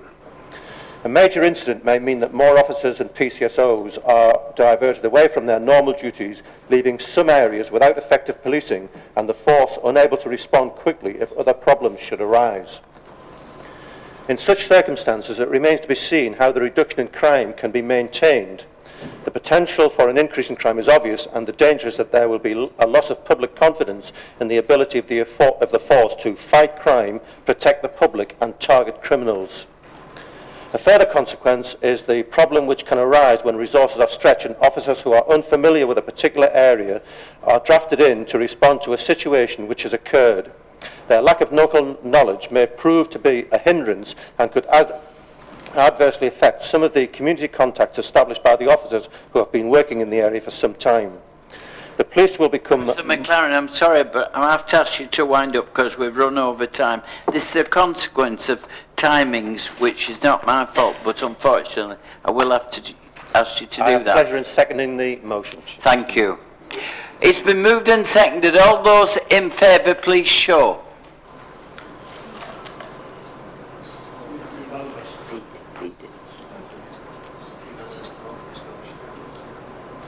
Is there anyone against? Please show. That's overwhelmingly carried. Now, when we come to motion 3, I've got to ask if Councillor Dean would like to have it rolled forward and brought back. I'm suggesting that we accept the amendment and accept the motion and vote on it, Mr. Mayor. Right. Is the seconder, who I think is now Councillor Briggs, do you agree with that? Second, Mr. Mayor. Right, it's been moved and seconded accepting the amendment. All those in favour, please show. Is there anyone against? No, that's overwhelmingly carried. That saves a lot of time. Thank you to Councillor Dean. And now we move on to opposition business, and we'll have to be quick again. Motion 1, I call upon Councillor McCann to move, Councillor Williamson to second the motion, and whatever you've written, think of the time. Thank you. Thank you, Mr. Mayor. This motion is really about safety. It's about the safety of children in particular, and about the safety of all of us. I remember a campaign some time ago, Speed Kills, and there were some rather graphic little old videos with it, where it showed people being hit by cars at different speeds, and at 20 miles an hour, most of them got up, and actually a lot of them were able to walk away. At 40 miles an hour, you very often had a tragedy, and 30 miles an hour, it was iffy-arfy what happened. But the big message was speed kills, and pedestrians do not win against vehicles. From my own experience as a driver, you're going down the motorway at 70, and you come off the motorway onto a slip road, and then suddenly in places like Oldham, you can be in a terrace street, and there is a large gap between doing 70 and doing that which is safe in a terrace street, which often is about 20 miles an hour. And it's a hard mental jump to make, actually. It's dangerous because your mind is still at motorway speed. Everything around you has been going quickly. When you get in a local area, it's completely different. And I do think this is a major problem, that drivers nowadays, actually, are not, when I learned to drive in an old Austin A40 that rattled if you went over 50, you're cruising at, you still got it, we're cruising at 70. So it's actually sometimes technology has not helped a little bit there. I do think that Oldham has a mixed record on road safety, and I really do acknowledge the efforts put in by the road safety teams and the highways people about the work that's gone into to improve road safety. But actually, when you go back, you find that Oldham's mixed. You have a situation where 933 people per year were injured in car accidents, which is significantly better than the North West. So we're doing a lot better than the North West in car accidents. But when you get down to pedestrians, there were 167, and were worse than the North West. And of these, 154 were children aged 0 to 15. And these were children injured in Oldham, and 18 were killed or seriously injured. Now, these are the last 2006, 8, 9. So it's quite a bit back. And I think the figures have improved. But what I am saying is that we have a situation where the most vulnerable people to me are the children. And I think that's quite simply because children play where they live in streets, they run out, a modern car is parked, and you're into them before you actually see them. It's something that we have to look at. Cost is a factor I will hear people say, and I agree it's expensive perhaps to do some of these schemes. But I do think that a road death, the accepted cost is over £1.6 million. An awful lot of money. It's not the money really, it's the tragedy of the family around that person. And a serious casualty is about £189,000 in cost. Again, it's the hospital cost and the tragedy that surrounds that injury.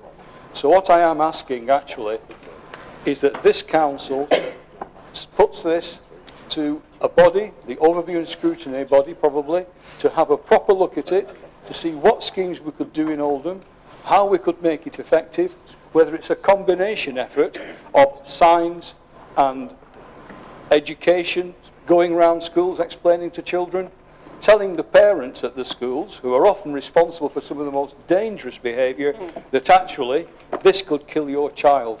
And I agree wholeheartedly with the camera car booking the stupid, selfish people who put children at risk by parking around the schools. I really do think this is something that we need to look at and perhaps try and spread, and I applaud the efforts of the council. Thank you, Mr Mayor. Thank you. Will Councillor Williamson formally second, because we've about 12 minutes to get through the rest of the council business. I think it will be helpful because we're all agreed it's going to be procedural. Mr Mayor, possible? It's up to you, but we'll have to miss out all the other items of business. Well, I think you will. You'll have to be extremely quick. 1 minute. Right. I rise to second the notice of motion before you about introducing a 20-mile-an-hour speed limit on residential roads. Walking is a basic and common mode of transport. Virtually every trip we make begins and ends with walking. For example, when we get in and out of our cars, pop into the corner shop or to and from the bus stop. For others, it is their only mode of transport, i.e. pupils walking to and from school, as well as those with limited funds. During this time, pedestrian vulnerability is further heightened in settings where traffic laws are inadequately enforced. We don't have the manpower or financial resources to have enforcement on every single street, and education can only do so much, whether that is parents or children, so other measures need to be considered. Recent evidence from Portsmouth and the 20's Plenty campaign shows that when implemented on a wide scale without traffic calming, 20-mile-an-hour speed limits reduce casualties by 22%. Other evidence from this campaign is that the borough-wide 20-mile-an-hour speed limits are effective, lower speeds improve the streets, 20-mile-an-hour raises safety and quality of life. Signed 20-mile-an-hour limits are proven to be effective, and evidence shows that drivers will take more note, especially when the pictures on the signs are drawn by young children. I know that finances will obviously come into this, but 2 examples I have seen from Portsmouth are the following. Option 1, spending £100,000 on 20-mile-an-hour limits without physical calming will result in 56 miles of streets with a 20-mile-an-hour limit and a potential average speed reduction of 1.3 miles per hour. Option 2, spending £100,000 on one street with a 20-mile-an-hour zone and physical calming, and that will reduce the speed by 9 miles per hour. But the other 55 miles, could be done without physical harming, would still be suffering. Obviously, if we had enough money, then of course you would want to implement option 2. But if there are limited resources, then what about option 1? Thank you. Obviously, if we had enough money, then of course you would want to implement option 2. But if there are limited resources, then what about... Councillor Williamson, I do say to you, if you're really serious about this, all of you, we've had an agreement, and we all know, the people of Oldham know, that we're going to move a procedural motion and we're going to take this extremely seriously. But we must really move on now. And I think all the points have been covered, and Councillor McCann did a wonderful job moving this. I think if you could wind up, we could move to the procedural motion and everybody would be happy. Mr Mayor, apparently I'm doing what was agreed in the Mayor's brief. So, and if I could have allowed to have finished, I would have finished by now. It sounds obvious when you say it aloud, but if the 20-mile-an-hour zone limit was implemented, it was obviously hurt less than at 30 mile an hour, and pedestrians are 7 times more likely to survive. So let's take advantage of the new Department for Transport implementation and become one of the 44 local authorities who had implemented the default 20-mile-an-hour speed limit for residential streets, or at least one of the 11 who make political commitment for 20-mile-an-hour limits in principle. Thank you, Mr Mayor. Councillor Ebbott. At last, thank you, Mr Mayor. We're already looking at this under the local transport plan. If it's affordable enforceable and affordable, we'll give serious considerations to its applications. Can I move it to overview and scrutiny, Mr Mayor? It's been moved a procedural motion to send this to overview and scrutiny. All those in favour, please show. Is there anyone against? That's unanimous, so it moves. Right, we're 10 minutes away from the guillotine, which everybody agreed, including the Mayor's Committee this afternoon, we would try and keep to.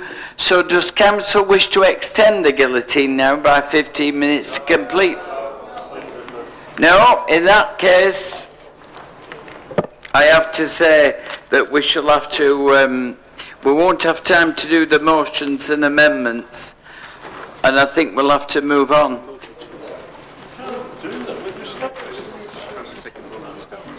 Yeah. Would you like to move and second and go straight to a vote? Councillor Blythe has to decide that because he's the mover. I'll move it, but I have some things to say. Well, if you're not changing the guillotine, how will it be possible, Councillor Blythe, to get through this? Well, anyway, when we get to the end and the time, we'll cut everybody off. Councillor Blythe to move. Thank you, Mr. Mayor. I rise to propose this motion as printed. And I'd say this because this is a huge area of work and development that we as a council have not truly investigated, developed or invested in. I know we have some biomass heating systems, but surely as a council that brands itself as a cooperative council with a future, we must look at the legacy we create for our children, grandchildren and all the future generations of this borough. In asking for this, I'd ask it at this time because we're at the beginning of a major redevelopment of the district centre at Royton, the town centre. We've got major projects going on. So what we need to do is look at these projects and the buildings and see if we can get their energy requirements altered and renewables put in, not accepting just the minimum 10%, but actually look to put renewable energy into these. Take the hotel future. We can make this an hotel for the future. Hotels are a high energy demanding use of a building. So when we're asking for the designs and the detailed designs, can we look at putting banks of photovoltaic panels on the roof and on the south facing elevations, if that's at all possible? And also on this building, can we have ground source heat pumps to provide some of the heating requirements? And also biofuels to provide biogas to run the commercial kitchens. This is the sort of input we should be making on buildings in our borough and some of the things we should be doing.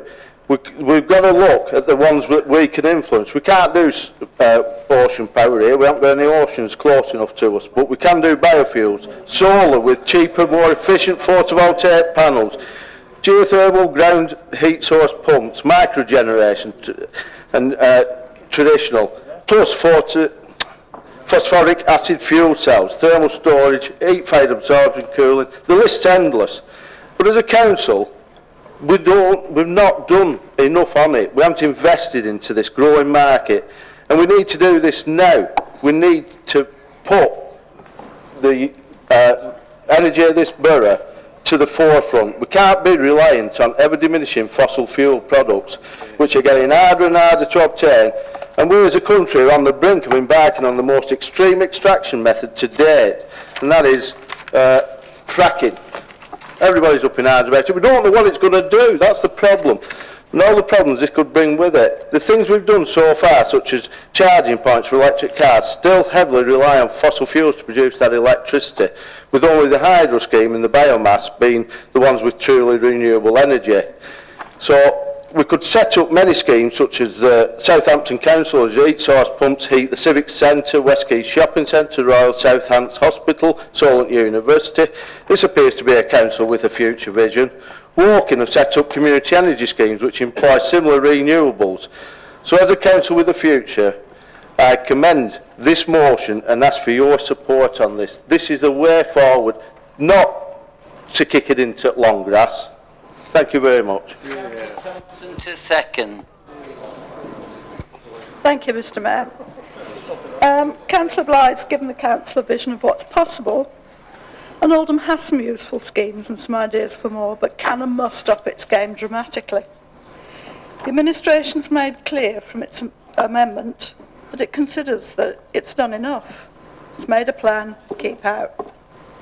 I need to remind council what the genesis of this motion was. Councillor Sykes asked a question in council about climate change and green energy schemes for Oldham. He proposed a cross-party commission to work on it. Councillor McMahon responded that he welcomed the idea. In the words of the minutes, Councillor McMahon stated he will welcome cross-party working on this. This motion was designed to build on that promise and get the commission up and running. I'm therefore shocked at the amendment. Apart from the pure barefaced cheek of wanting to submit a different motion for ours, keeping only the words "the council," that's not an amendment, It reneges on the leader's promise.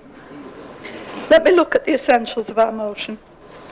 It proposes that a group should be convened of individuals and organisations with something to contribute, which should include all interested political parties, public and private enterprises and voluntary sector.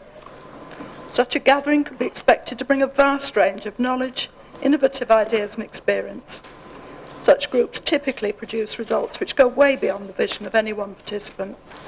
They do so through mutual critique and building on each other's ideas. It is good that the Council's now put forward its own paper, but noting that fact is a complacent alternative to engaging with others in the pursuit of continuous improvement. The other vital quality of the Commission as mooted in the motion is that it's public-led and controlled. It's open, welcoming of ideas and perspective, and it values the community. It is truly cooperative. Council's vision, as expressed in the amendment, is paternalistic. The Council wants to, I quote, work with residents, experts, etc. Always in control, never letting go. Looking for the credit, perhaps. The public will come up with ideas that it can design, fund and bring to fruition on its own. Advice may help, but independence valued. The Greenfield Hydro scheme shows that it's modest but successful and proudly independent. Such schemes directly benefit the people of the area, and taken together, they add up. Finally, I'd like to remind Council of another thing Councillor McMahon said, this time in one of his opposition budgets. He said, "No party has a monopoly on good ideas." He's right. No party, no council and no organisation, I'd add. Nor are green energy projects mutually exclusive. The borough will benefit from the richest possible mix of provision and let them flourish freely. Council, colleagues, please support the motion as tabled. There's just half a minute. Would the mover and seconder of the amendment like to formally move and second it and then go to a vote? Or? Yes, Mr. Mayor. With your permission, could I just second the sentence? Right. And Councillor Ames? Right, we move on the amendment first. So we move to the amendment. It's been formally moved and seconded, the amendment, so we move all those in agreement with the amendment. I'll let the officers count. 39. 39. Those against? 39 to 14, so I think the amendment is carried and becomes the substantive motion. All those in favour of the substantive motion, please show. Is there anyone against? Well, at least you've done something. You've got that, Mrs. Dunn, but I'm afraid we've only time now to ask the leader and I think to move and second these reports and everybody to formally... We just joined to 30 minutes, move and second, and then we can all agree and you won't be able to have any observations. Who would like to move them? Councillor Sykes is second in the mayor? No? Councillor Jabbar, Unity Partnership. Waste disposal. In Councillor Alexander's absence. Transport, Councillor Dean.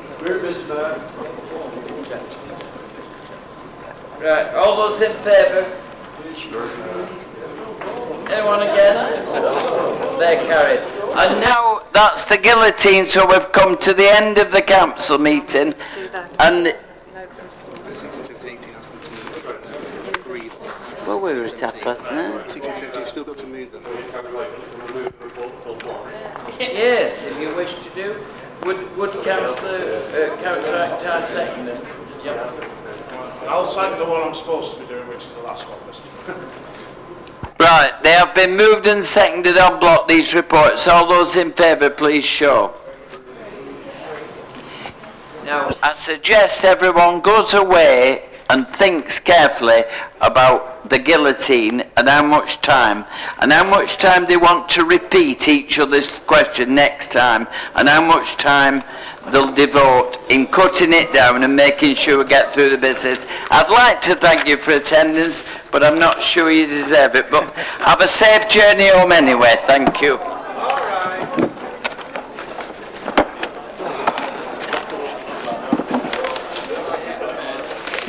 Okay, well done.